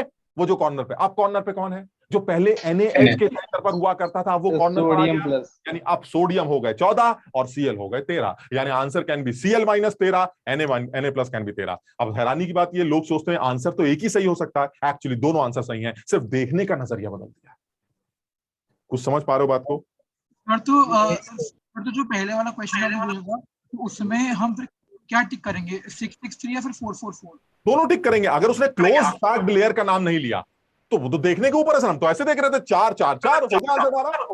सर एडवांस में लगाना पड़ेगा। तो एडवांस है ना ये? बिल्कुल, ये एडवांस लेवल का सवाल लगता है, जिसमें अपने हिसाब से सवाल पूछा जाएगा। लेकिन ये वो ऑब्जेक्टिव होंगे जो बच्चों को एक दूसरे से डिस्टिंग्विश करेंगे, क्योंकि ज्यादातर बच्चे सॉलिड स्टेट के बारे में वही चीजें पढ़ के जाते हैं जो उनको जनरली बताई गई हैं, जो किताबों में लिखी गई हैं, बड़ी सीधी हैं। 2-4 फॉर्मूले हो गए, रॉक सॉल्ट ये होता है, जिंक ब्लेंड ये होता है, फलाना ये होता है, धमाका ये होता है, रट गया, खत्म हो गया। लेकिन अगर आप सोचेंगे तो इस चैप्टर में बहुत कुछ पूछने लायक है। मजे की बात यह कि अब तक पूछा कुछ नहीं गया। इसलिए या तो ये हो कि अगर तुम्हें लगता है ये चैप्टर टफ है, तो तुम इस भरोसे भी बैठ सकते हो जब अब तक साला नहीं पूछा गया तो हमसे क्या पूछेगा। ये एक तो तरीका ये हो सकता है। दूसरा ये, अगर तुम्हें लगता है ये चैप्टर तुम्हें समझ में आ रहा है, तो तुम इसको इस तरह से भी समझ लो, कहीं एग्जाम में एडवांस लेवल पर वो अच्छे सवाल बना ना दे। समझ रहे हो ना? तो इसमें बहुत कुछ सोचने की चीज है। तो जैसे अगर कोई पूछे कि भाई रॉक सॉल्ट स्ट्रक्चर में Na+ 13 होते हैं, Cl- 14 होते हैं, ज्यादातर बच्चों को यही पता है। लेकिन अगर मान लो एक ऑप्शन हुआ 13-14 उल्टा, तो आप बोथ को टिक करके आइएगा, बिकॉज उसने नहीं बोला है कि क्या किसको देखना है। अरे भाई पूरी बिल्डिंग है, समझ लो, क्रिस्टल, अरबों यूनिट्स, इतनी सारी यूनिट। अब कौन आदमी किसको यूनिट देख रहा है उसको क्या पता? अगर किसी आदमी ने कहा अरे यार यूनिट तो Cl बना रहा है, और किसी आदमी ने कहा कैसी बातें कर रहा है, यूनिट तो Na+ बना रहा है, तो ऐसे में आंसर 13-14 14-13 खट से पलट जाएगा। तो दोनों आंसर टिक कीजिए। समझ पाए बात? Yes sir. बहरहाल तो अब चलो इस पे बाद वाला क्लास क्या आपका? ये हाँ यार, यही सुनने में आया, 2 क्लासें शायद आज झेलना पड़ेगा, है ना? हाँ सर यहाँ पे अगर A और B का क्वांटिटी बहुत कम हुई तो फिर तो इसको मिलाने की तो नीड पड़ेगी नहीं ना, फिर दोनों के दोनों ही उड़ जाएंगे। हाँ, मतलब फिर तो ये लिक्विड ही नहीं होगा ना, ये तो दोनों उड़ जाएंगे। मतलब क्या कहना चाह रहा हूं, हम तो एक सोल्यूशन मिक्सचर बनाना चाहते हैं जो दो लोग मिले, मिलते वो है नहीं, तो हमने कुछ एजिटेशन कर दिया, एजिटेशन से ए और बी बन गए। जब ए और बी तैयार होंगे तो वेपर फेज में ए और बी का मोल फ्रैक्शन निकाला, वेपर फेज में ए और बी के मोल फ्रैक्शंस को यूज करके वेपर फेज में ए और बी का वेट्स का रेशो निकाला। ये वेट्स का ratio P0 upon PV0 MB से निकाला। ये हो गया पूरा मैथ्स, ये सब मैथ्स हो गया। अब आते हैं थ्योरेटिकल बात पे। ये काम किया क्यों गया है, अब इस बात पे आपसे बड़ा अच्छा इंटरेस्टिंग है ये बहुत। ये जो पूरा प्रोसेस है, ये प्रोसेस लिक्विड्स के प्योरिफिकेशन में यूज होता है। क्या है इसका मतलब, अब इसको भूल जाते हैं पूरी बात को। तुम्हें बताओ, जनरली अगर मैं आपसे ये कहूं कि मेरे पास एक लिक्विड है जिसके अंदर कुछ गंदगी भी पड़ी हुई है, ठीक, अब आप इसको साफ करके दिखाइए, एक लिक्विड को प्योरीफाई करके दिखाइए, तो सबसे अच्छा तरीका जो तुमने भी सुना है, सर उस लिक्विड में आग लगा दीजिए। जब आप उस लिक्विड में आग लगाएंगे तो लिक्विड इवापोरेट करने लगेगा। जब लिक्विड इवापोरेट करने लगेगा, क्योंकि उसके बॉइलिंग पॉइंट पर जैसे ही आप पहुंचेंगे लिक्विड खट खट खट इवापोरेट करेगा। उस इवापोरेट करने से आप उस लिक्विड को कंडेंस कर लीजिएगा, तो जो गंदगी है वो वहां रह जाएगी और लिक्विड यहां आ जाएगा। बताओ समझे बात को, जिसको स्टीम डिस्टिलेशन या फ्रैक्शनल डिस्टिलेशन कहा जाता है। यानी मैं ये बताना चाह रहा हूं, किसी भी लिक्विड को साफ करने का सबसे अच्छा तरीका है आप उसको आग लगा दीजिए। जैसे ही आपने बॉइलिंग टेम्परेचर दिया तो लिक्विड इवापोरेट कर जाएगा, या तो गंदगी इवापोरेट करेगी या लिक्विड इवापोरेट करेगा। जिसका भी बॉइलिंग पॉइंट कम होगा, जनरली इंप्योरिटीज का बॉइलिंग पॉइंट ज्यादा होता है, तो जो प्योर लिक्विड होगा वो बुड़ बुड़ करके उड़ने लगेगा। आप उसको उड़ाइए और यहां कंडेंस कर लीजिए, तो गंदगी वहां रह जाएगी, साफ लिक्विड यहां आ जाएगा, मस्त आपका लिक्विड साफ हो जाएगा because of this steam distillation और फ्रैक्शनल डिस्टिलेशन प्रोसेस। यानी किसी भी लिक्विड को साफ करने के लिए इस तरह के प्रोसेस का इस्तेमाल करते हैं। चलिए ठीक। कुछ लेकिन लिक्विड्स के साथ दिक्कत होती है। कुछ लिक्विड्स ऐसे होते हैं जिनका बॉइलिंग पॉइंट हाई होता है। हमने कहा हमें कोई दिक्कत नहीं है, हमें कौन सा आग लगानी, कॉपी पे तो लिखना ऐसे लिख दिया 400 डिग्री 500 डिग्री, हमें क्या फर्क पड़ रहा, नहीं तो भट्टी में डाल देंगे ऐसी तरह। समझ लो बात को, यानी हमें कोई दिक्कत नहीं है सर, आपका बॉइलिंग पॉइंट हाई होने दीजिए। दिक्कत ये नहीं है, दिक्कत ये कि उतने हाई टेम्परेचर तक पहुंचने से पहले ही वो डिकम्पोज करने लगते हैं। यानी कुछ ऐसे लिक्विड्स होते हैं जिनका बॉइलिंग पॉइंट हाई होता है, जनरली ऑर्गेनिक लिक्विड्स। तो जनरली ऑर्गेनिक लिक्विड्स के बॉइलिंग पॉइंट हाई है और उतने हाई टेम्परेचर पर पहुंचने से पहले ही, जब तक वो वहां नहीं पहुंचेंगे तब तक उड़ेंगे नहीं, बात समझ लो, इवापोरेट नहीं करेंगे। और जब तक वो इवापोरेट नहीं करेंगे आपका स्टीम डिस्टिलेशन वाला प्रोसेस काम नहीं आएगा और आपको उस टेम्परेचर तक जाने के लिए आग लगानी पड़ेगी। वो लिक्विड क्या बोलता है, इतने टेम्परेचर पर पहुंचने से पहले ही मैं टूट जाऊंगा, बर्बाद हो जाऊंगा। मैंने कहा ये तो बड़ी मुसीबत हो गई। तुम्हें साफ करना है तो तुम्हें बॉइलिंग टेम्परेचर तक हीट करना पड़ेगा। बॉइलिंग टेम्परेचर तक पहुंचते नहीं तुम, उससे पहले ही डिकम्पोज कर जाते हो। तो जिसको साफ करना है अगर वो पहले ही टूट गया तो फायदा क्या हुआ फिर इस मेथड का। मेरी बात सब लोग समझ रहे हैं। यानी ये जो स्टीम, इसकी बात नहीं कर रहे, ये प्रोसेस छोड़ दिया, अभी आप जनरल बात कर रहे हैं कि किसी भी इंप्योर लिक्विड को प्योरीफाई करने के लिए आग लगाना सबसे अच्छा मेथड माना जाता है। लिक्विड अपने बॉइलिंग टेम्परेचर पर पहुंचते ही इवापोरेट करता है, आप उसको कंडेंस करके प्योरीफाई कर सकते हैं, गंदगी अलग हो जाएगी, साफ लिक्विड अलग हो जाएगा।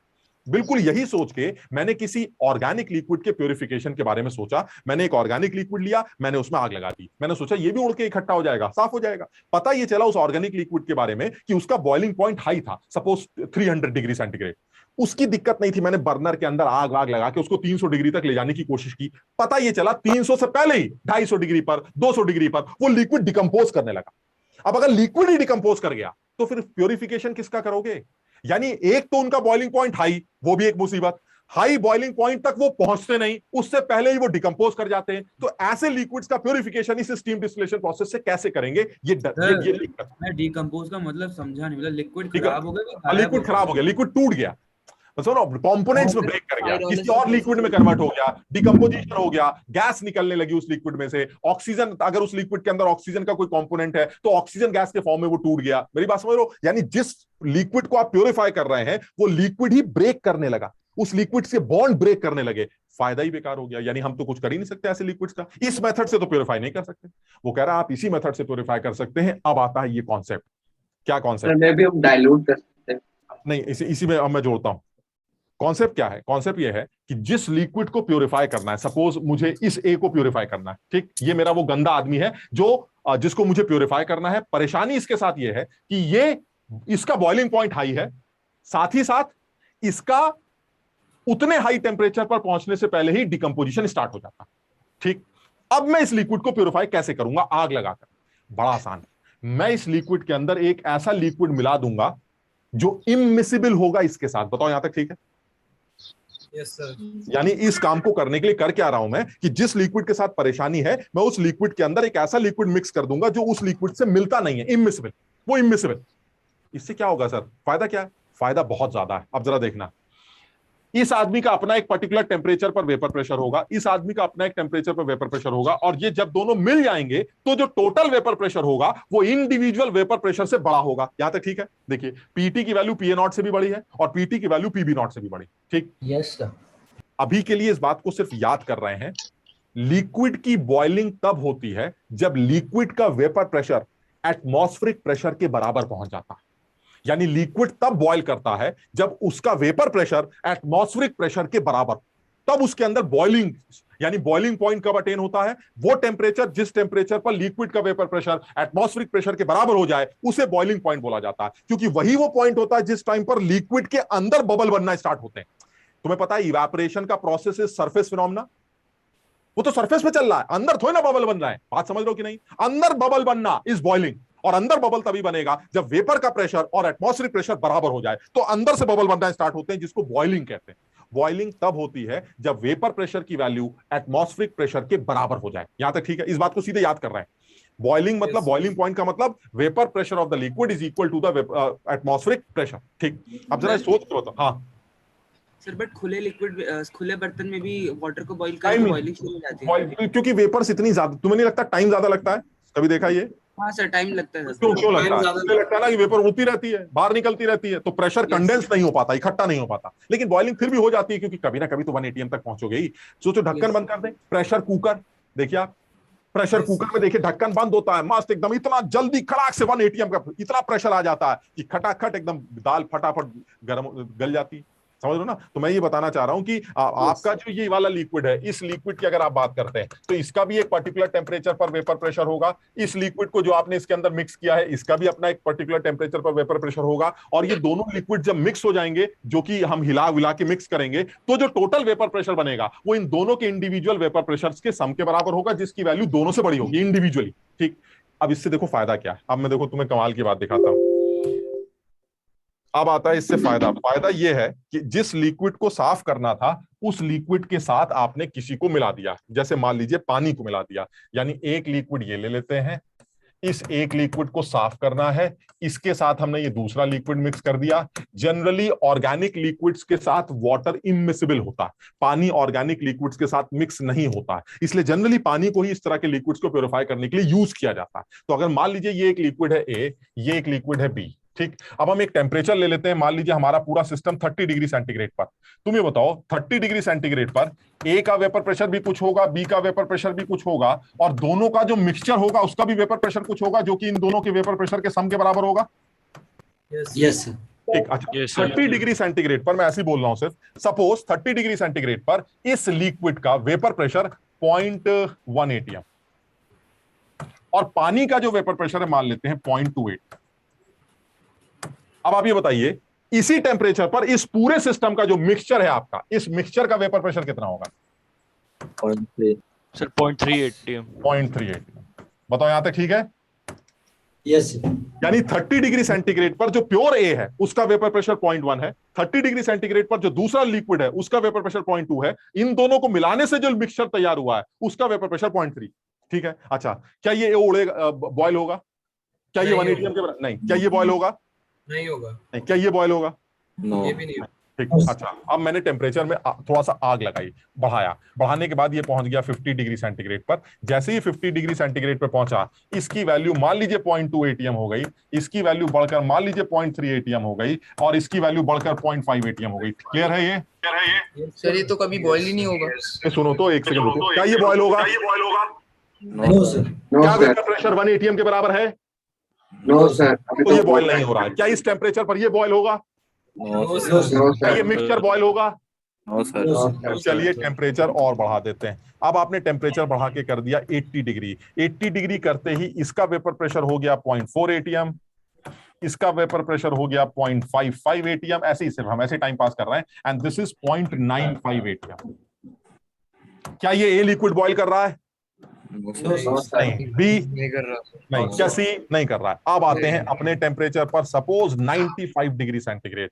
95 डिग्री सेंटीग्रेड पर इसका वेपर प्रेशर बढ़ के हो गया 0.42 ले लेते हैं, और ये हो गया 0.51 करना है। 1 करने के लिए क्या करें? 0.58 ले लेते हैं। अब बताओ ये कितना हो गया? क्या इस टेम्परेचर पर ये बॉयल करेगा? नहीं करेगा। क्या ये करेगा? नहीं करेगा। लेकिन वो करेगा, क्योंकि अब उसका वेपर प्रेशर 180 है। सोचो कमाल हो गया, क्या कमाल हो गया। जो सिस्टम 300 डिग्री पर बॉयल किया करता था, जो लिक्विड 300 डिग्री पे बॉयल किया करता था, वो पानी के डालने से अब 300 डिग्री पर नहीं, 100 डिग्री से भी कम पर बॉयल करेगा। सोचिए, 100 डिग्री से भी कम पर। कमाल हो गया एकदम। And this is the purpose of this method. समझो बात। यानी मैं ये बताना चाह रहा हूं, प्रेशर और एटीएम इक्वल कर दिया जल्दी। मैं ये बताना चाह रहा हूं कि मान लीजिए जैसे अभी एक नुमेरिकल एक छोटा सा सवाल के तौर पे लिखेंगे ताकि क्लियर हो जाए ये वाली बात। इस आदमी का बॉइलिंग पॉइंट 300 डिग्री है, पानी का बॉइलिंग पॉइंट 100 डिग्री सेंटीग्रेड होता है, ठीक। 300 वाले को 100 डिग्री के साथ मिला दिया गया। जो सिस्टम बन रहा है वो सिस्टम अब 95 डिग्री पर, 98 डिग्री पर बॉइल करेगा, 100 से भी कम पर। ज्यादातर बच्चे क्या सोचते हैं, 300 से कम पर करेगा, 100 से ज्यादा पर करेगा, क्योंकि 100 से कम कैसे हो सकता है? एक का 300 है, एक का 100 है, 100 से भी कम पे कैसे बॉइलिंग होगी? एक्चुअली बॉइलिंग अब 100 से भी कम पर। समझो, यानी ये सिस्टम 100 से कम पर भी बॉइल करेगा, क्योंकि इस सिस्टम का total vapour pressure individual vapour pressures के सम के बराबर होगा, जो इंडिविजुअल वैल्यूज से ज्यादा ही होगा, जिसकी वजह से इसका बॉइलिंग टेम्परेचर जो होगा वो इन दोनों के बॉइलिंग टेम्परेचर से कम होगा। यानी अब तुम बताओ, जब ये पूरा सिस्टम बॉइल करेगा कितने टेम्परेचर पर? 95, ठीक, 95 डिग्री सेंटीग्रेड पर। क्या अब ये लिक्विड डिकम्पोज करेगा? 300 पर जाकर डिकम्पोज करता था, 95 पर तो डिकम्पोज नहीं करेगा। वो वाली प्रॉब्लम सॉल्व हो गई, ठीक। अच्छा, अब जब ये बॉइल करेगा तो तुम इसको कंडेंस करोगे ऐसे। अब जब तुम इसको कंडेंस करोगे तो ये जो अंदर बनेगा, लिक्विड जो बनेगा, उसमें कौन होगा? क्या उसमें सिर्फ ए होगा या उसमें बी भी होगा? दोनों होंगे, लेकिन इनविजिबल होंगे, क्योंकि सर वेपर ए और बी दोनों की है। अगर वेपर ए और बी दोनों की है तो जब आप इसको कंडेंस करेंगे तो इसमें ए भी होगा और बी भी होगा, लेकिन ए और बी तो मिसबिल नहीं है। नहीं है। तो आप ए को ऐसे हटा दीजिएगा, समझाने के लिए बोल रहे हैं। ए को हटा दीजिए, बी तैयार हो गया, या बी को हटा दीजिए, ए तैयार हो गया। यानी प्योर ए आप आसानी से निकाल सकते हैं इस आदमी के अंदर। यानी इस आदमी के अंदर आप आसानी से प्योर ए निकाल सकते हैं। जिस आदमी को सेपरेट करना हो आप उसको आसानी से सेपरेट कर सकते हैं, because they are not miscible. आप आसानी से प्योर चीज पा सकते हैं। जिस चीज की बॉइलिंग 300 डिग्री पर हुआ करती थी, वो बॉइलिंग आज 100 से भी कम हो रही है, सिर्फ पानी को ऐड करने से। ये इस इमिसिबल लिक्विड की खासियत। लेकिन एक डाउट आ रहा है, वो डाउट ये है कि कहीं ऐसा ना हो कि जब आप इसको यहां डालें तो तुम बता रहे हो ए भी होगा, बी भी होगा, ए की सिर्फ एक बूंद है, ऐसा ना हो। मतलब मेरे कहने का मतलब है कहीं ऐसा ना हो कि इस आदमी को जब आपने कंडेंस किया तो ये आपने कंडेंस का लिक्विड बनाया, इस लिक्विड में तमाम पानी पड़ा है, बहुत सारा पानी पड़ा है, और ये है प्योर ए। प्योर ए की एक बूंद, सोचिए कितना बुरा लगेगा आपको। यार इतनी मेहनत की, प्योर ए चाहिए था, मिल गया। ऐसा नहीं मिला, मिल गया, लेकिन कितना मिला? एक बूंद। इतनी मेहनत के बाद एक बूंद प्योर ए बेकार हो गया। अब तुम बताओ, इस एक बूंद प्योर ए का अमाउंट ज्यादा निकालने का हमारा फायदा होगा कि नहीं? अगर आपको प्योर चीज चाहिए तो आप ज्यादा लेंगे तभी तो फायदा होगा। एक बूंद अगर ए प्योर हो गया तो क्या फायदा हुआ इससे? इस ए का अमाउंट ज्यादा लाने के लिए तुमने अभी इक्वेशन क्या पढ़ी थी? WA/WB is equal to PA0 MA upon PB0 MB. What was WA? Weight of A in vapour phase. Vapour phase में ए ज्यादा होगा तो कंडेंसेट के अंदर भी ए ज्यादा आएगा। Yes sir. तो ए को ज्यादा लाने के लिए तुम्हें नहीं लगता एमबी छोटे से छोटा होना चाहिए? यानी जिस लिक्विड को आप इसके साथ मिलाने जा रहे हैं उसका मॉलिक्यूलर वेट जितना कम होगा, वेपर फेज में ए का अमाउंट उतना ज्यादा होगा, और कंडेंसेट के अंदर ए का अमाउंट भी उतना ही ज्यादा निकल के आएगा। और इसलिए कहा जाता है इन और जो ऑर्गेनिक लिक्विड्स होते हैं उनके प्योरिफिकेशन के लिए वाटर सबसे अच्छा आदमी माना जाता है, क्योंकि वाटर का मॉलिक्यूलर वेट सबसे कम होगा। जितना कम एमबी होगा उतना ज्यादा WA होगा, जितना ज्यादा WA होगा वेपर फेज के अंदर ए का अमाउंट उतना ज्यादा होगा। वेपर फेज में ए का अमाउंट ज्यादा होगा तो कंडेंसेट के अंदर ए का अमाउंट उतना ही बड़ा निकल के आएगा, जो आपका पर्पस सॉल्व करेगा। यानी कितना अच्छा ऑब्जेक्टिव बनेगा। इस लिक्विड को प्योरीफाई करने के लिए मेरे पास 4 लिक्विड्स हैं, बताइए इन चारों में से कौन सा आदमी यूज किया जाएगा? वो आदमी यूज किया जाएगा जिसका मॉलिक्यूलर वेट सबसे कम, क्योंकि उसके मॉलिक्यूलर वेट के कम होने से ही वेपर फेज के अंदर ए का अमाउंट बढ़ेगा और कंडेंसेट में ए का अमाउंट ज्यादा दिखाई देगा, जो मेरा पर्पस सॉल्व करता है। अगर वेपर हर टेम्परेचर पे बनते हैं तो इस मेथड की फिर जरूरत ही क्या है? फिर नहीं, मतलब तुम कितना वेट करोगे? मतलब ज्यादा अच्छा तरीका ये नहीं होता कि आप बॉईल करके वेपर ज्यादा बनाएं और फटाफट कंडेंस करें? क्या आप इंतजार करते रहेंगे वो 2-4 उड़ेंगी बूंदे? समझ रहे हो, हम सरफेस फिनोमेना के पीछे अगर रह गए हम अगर सिर्फ सरफेस फिनोमेना पे रह गए तो सालों लग जाएंगे लिक्विड प्यूरिफाई करने में। हमें सरफेस फिनोमेना की जगह सिस्टम में उछाल मचाना पड़ेगा और उसके लिए आपको बॉयल करना पड़ेगा, यानी आपका टेम्परेचर बॉइलिंग टेम्परेचर तक पहुंचना पड़ेगा। दिक्कत क्या थी, बॉइलिंग टेम्परेचर तक ये पहुंच नहीं पाता क्योंकि पहले डिकम्पोज कर जाता है। तो इस तरह के लिक्विड्स के प्योरिफिकेशन के लिए आप इस तरह के लिक्विड्स में एक ऐसा लिक्विड मिक्स करते हैं जो इमिसिबल हो और जिसका मॉलिक्यूलर वेट कम हो, ताकि कंडेंसेट के अंदर उस लिक्विड का प्योर फॉर्म ज्यादा दिखाई दे। ये बड़ा यूनिक सा कॉन्सेप्ट है, तुम इसको समझो, ये बुक्स वगैरह में नहीं मिलेगा, तो तुम इसको अपने हिसाब से समझो। आज क्लास खत्म होने के बाद थोड़ा सा अपने लैंग्वेज में इसके बारे में मेंशन कर ले, क्योंकि जो न्यूमेरिकल है वो तुम्हारे सामने है। न्यूमेरिकल ये बन सकता है, बट थ्योरेटिकली वो आपसे डिस्कस कर सकता है आईआईटी के एडवांस के पेपर में कि इस पूरे खेल का पर्पस क्या है, इन चारों लिक्विड्स को प्यूरिफिकेशन करने के लिए चार लिक्विड्स में से कौन सा लिक्विड मिक्स करें। तो जो क्लैरिटी है वो ये है कि W का अमाउंट बढ़ाना चाहते हो तो तुम्हें MB छोटे से छोटा चाहिए, और MB छोटे से छोटा लाने के लिए तुम्हें उस लिक्विड को मिक्स करना चाहिए जिसका मॉलिक्यूलर वेट सबसे कम। सर हाँ सर 100 डिग्री से कम, सर मतलब सर आप ऐसा इसलिए बोलो क्योंकि सर 100 डिग्री पे वाटर बॉईल कर जाएगा खुद ही। हाँ, मतलब अगर अकेला पानी को बॉईल करते तो 100 डिग्री पे बॉईल करता, अकेले उस लिक्विड को बॉईल करते तो 300 डिग्री पे बॉईल करते सपोज।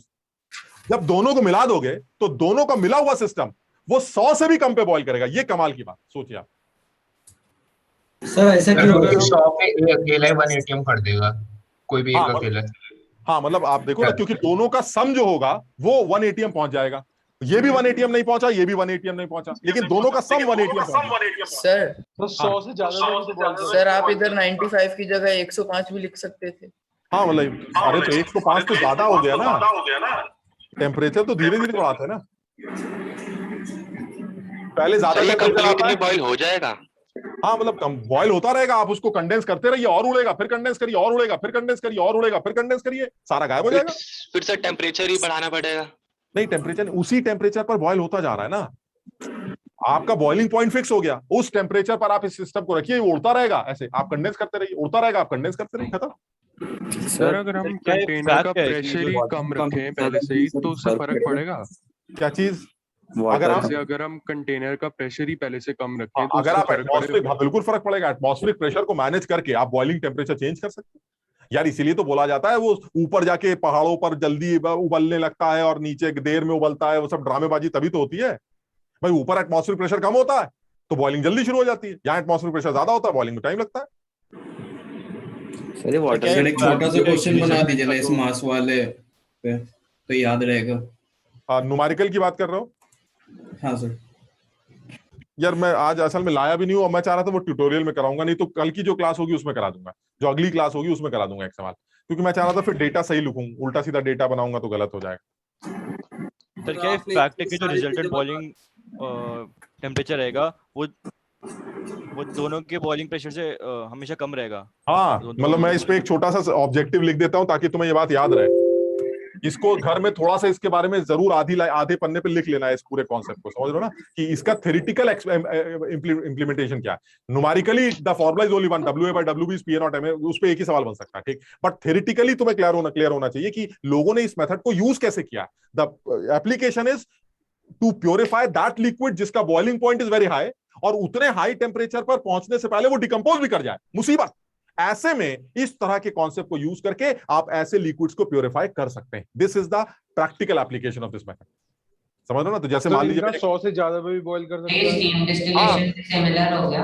हाँ बिल्कुल, ये स्टीम डिस्टिलेशन ही है, बस फर्क इतना है कि इस बार आपका बॉइलिंग टेम्परेचर उस लिक्विड के बॉइलिंग टेम्परेचर से भी कम है जिसका बॉइलिंग टेम्परेचर ऑलरेडी कम था। देखो मैं एक ऑब्जेक्टिव लिखता हूँ ना, उससे समझ में आ जाएगा तुम्हें। जैसे मान लो ये सवाल आता है जो सर हर बार कम होगा, हर बार कम होगा, दोनों के बीच में नहीं हो सकता, इमिसिबल होना चाहिए। हाँ सर, समझ लो ना। अरे भाई थोड़ा सा दिमाग लगाओ भाई, PA0 प्लस PB0 ही तो PT होगा। तो चाहे कुछ हो जाए, PT हमेशा PA0 से बड़ा होगा और PB0 से बड़ा होगा। तो बॉइलिंग टेम्परेचर तो हमेशा दोनों से कम होगा, समझ लो ना। तो यहां पर एक छोटा सा ऑब्जेक्टिव के तौर पर लिख लेते हैं ताकि तुम्हें याद रहे। If 2 immiscible liquids are allowed to mix and boiling point of a liquid A ऐसे कुछ भी ले लेते हैं 300 degree centigrade end of liquid B it is suppose कुछ भी ले लेते हैं 100 degree centigrade. Find out the boiling point of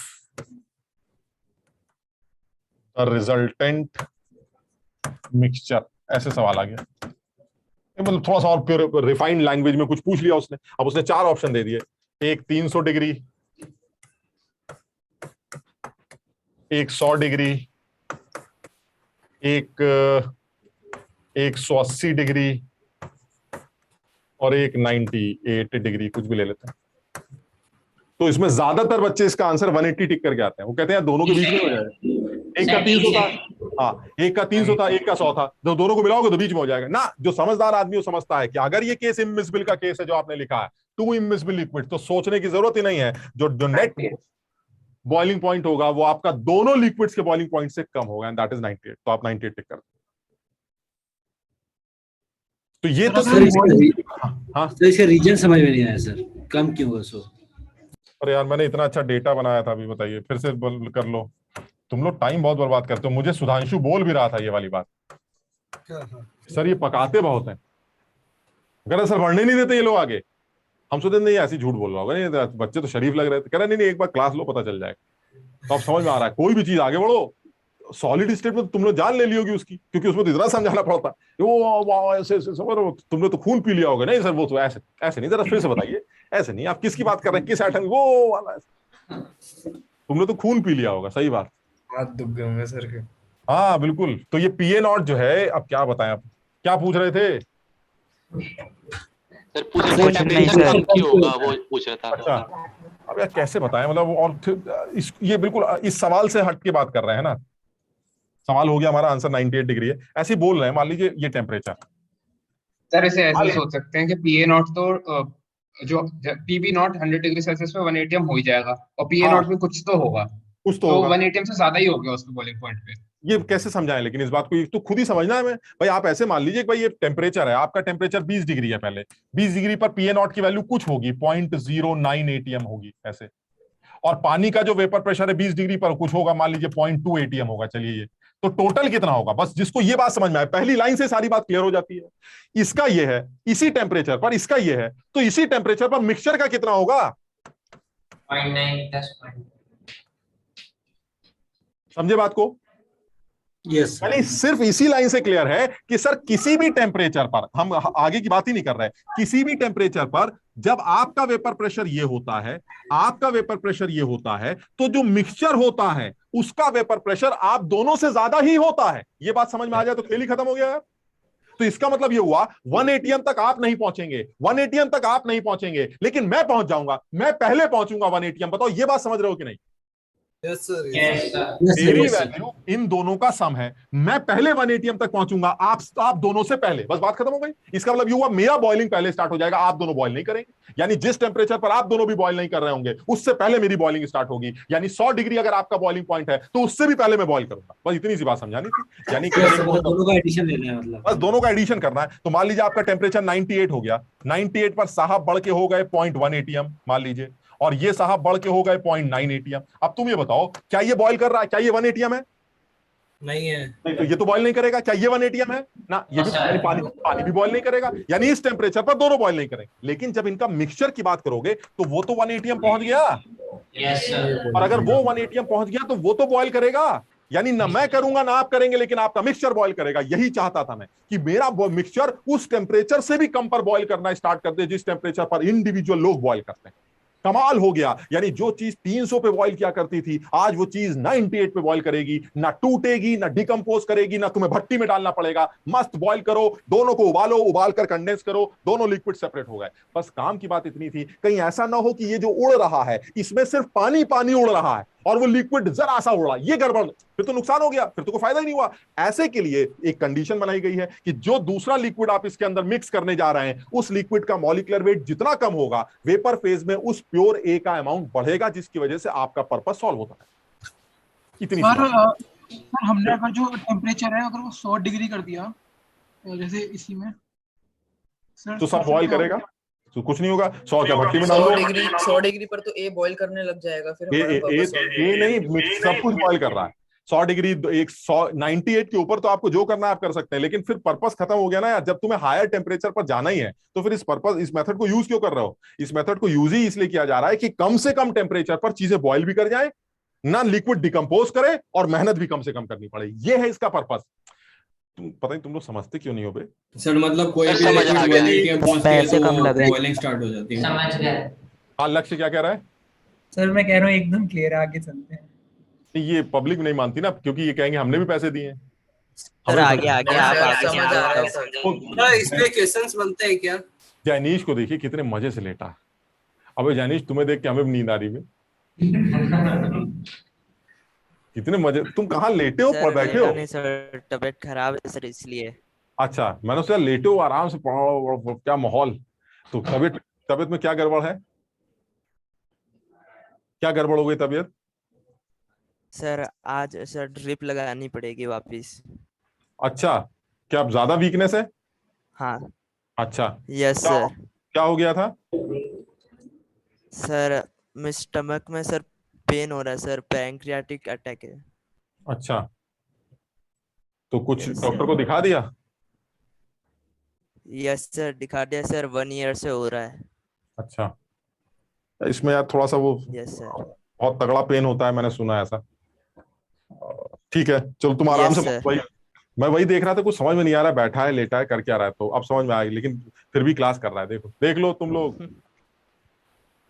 तो बहरहाल ये आगे बढ़े भाई। Yes sir. अब आते हैं अपनी काम की बात पर। नेक्स्ट टॉपिक स्टार्ट करते हैं, दैट इज कॉलिगेटिव प्रॉपर्टीज। तो चलिए अब नेक्स्ट टॉपिक पर आते हैं, जो इन सब चीजों से बिल्कुल हटकर एक नई सी बात बताने जा रहा है, that is colligative properties.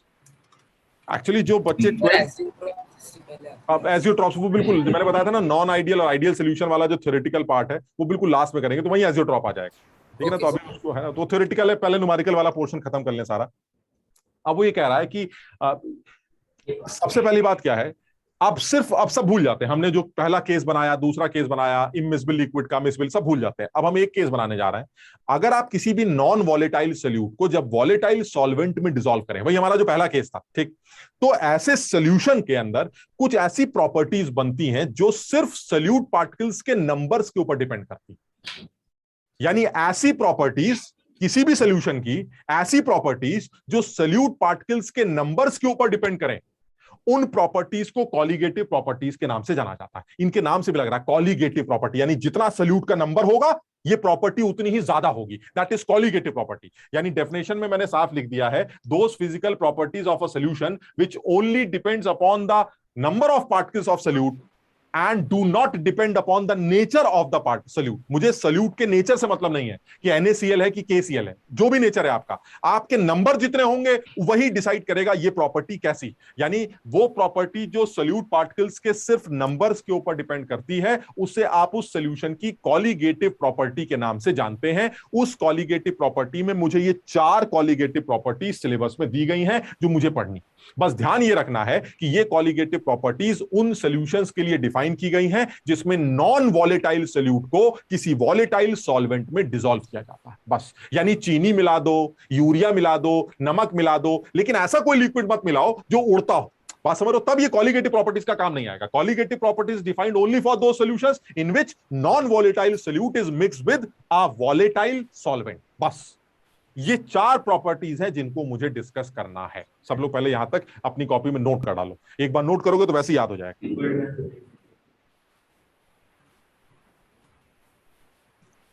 Sir आप एक सॉलिड स्टेट की डाउट क्लास रख सकते हैं, मतलब कि जैसे कुछ टेस्ट से डाउट्स हैं हमारे और कुछ कंसेप्चुअल डाउट्स हैं। हाँ कर सकते हैं यार, ऐसा भी कर सकते हैं, बिल्कुल कर सकते हैं। सॉलिड स्टेट में ना सॉलिड स्टेट प्लस आयनिक वाले क्वेश्चन नहीं होते। देखो आयनिक का यूज तो सिर्फ इतना ही हो सकता है कि आयनिक को यूज करके आप सॉलिड का मॉलिक्यूलर वेट निकाल लें, मुझे जो समझ में आता है, और उस मॉलिक्यूलर वेट को आप सॉलिड स्टेट से लिंक कर लें, क्योंकि आयनिक में तो सिर्फ कंसंट्रेशन है जो मेन बात आती है। आयनिक सॉल्यूशंस के साथ आप मिक्स कर सकते हैं। जैसे एक आध सवाल है, मैं करा भी दूंगा तुम्हें, तो वो आसान से होता है, मुश्किल नहीं होता। आयनिक ही अगर ढीला है तब तो दिक्कत होगी। आयनिक कैसा है? सही है, आयनिक सही है तब तो सॉलिड स्टेट से ज्यादातर से डेंसिटी आता है। हाँ मतलब मैंने देखा आईआईटी पेपर में ज्यादातर सवाल डेंसिटी के ऊपर पूछे गए, ज्यादातर सवाल वही रॉक सॉल्ट। यस सर, मैंने भी पीवाईक्यू अटेम्प्ट करे, डेंसिटी, मॉलिक्यूलर वेट, ये सब। बस कुछ खास नहीं है। और इधर से ये आइटम उड़ा दिया, उधर से ये उड़ा हाँ बस यही एक आइटम उड़ा दिया। और अभी तो उन्होंने एचसीपी वगैरह के ऊपर सवाल नहीं बनाए कभी भी। किसी आइटम में वो जो गोली मारने वाली हम बात कर रहे थे, वो गोली मारने वाले सवाल एचसीपी के पूछे नहीं कभी। वो सिर्फ एफसीसी एचसीपी में एक इधर से उड़ा दिया, एक उधर से उड़ा दिया, बस खत्म। समझ लो, हल्के हल्के एकदम। तो अभी बहुत एडवांस में भी ऐसी है।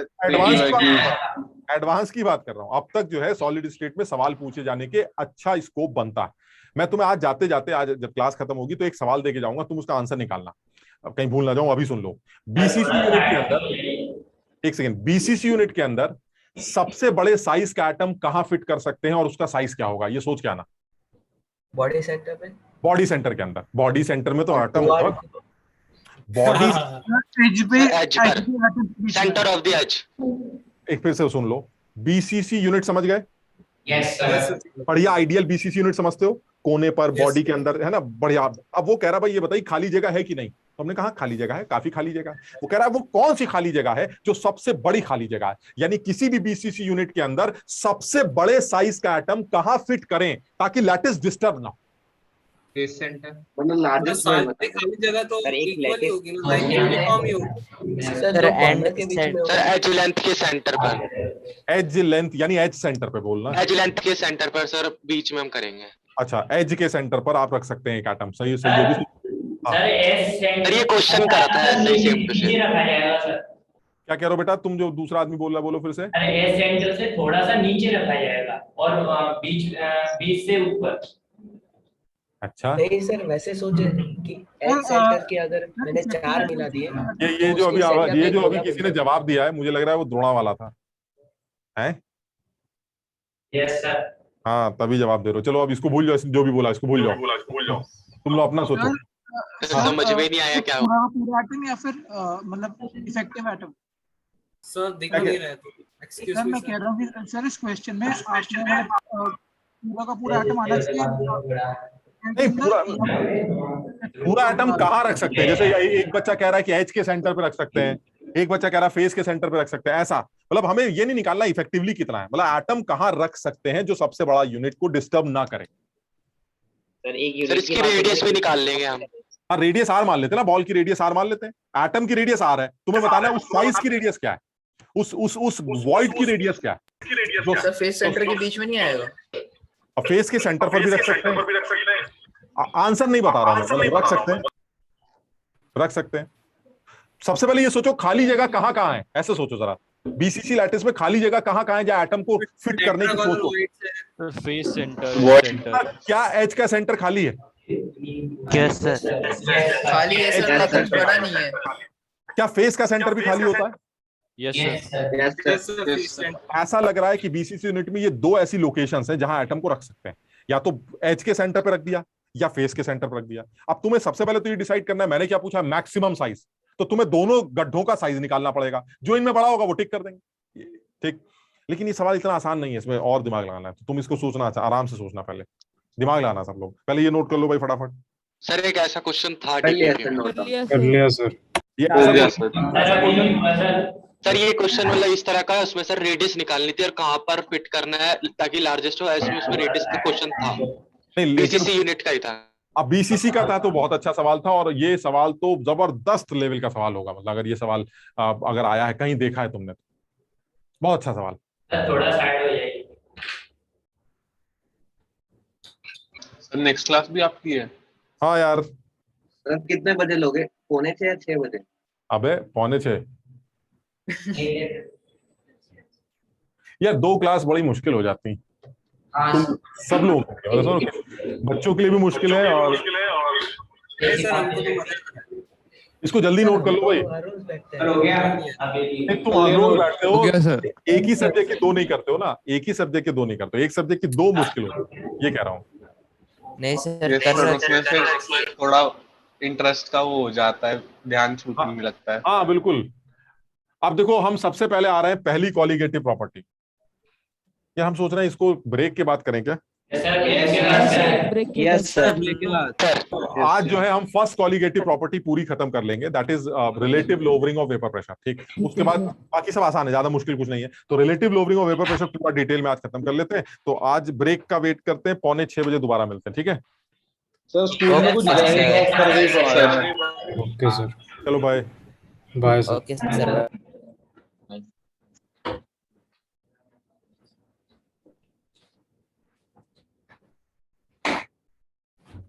Thank you.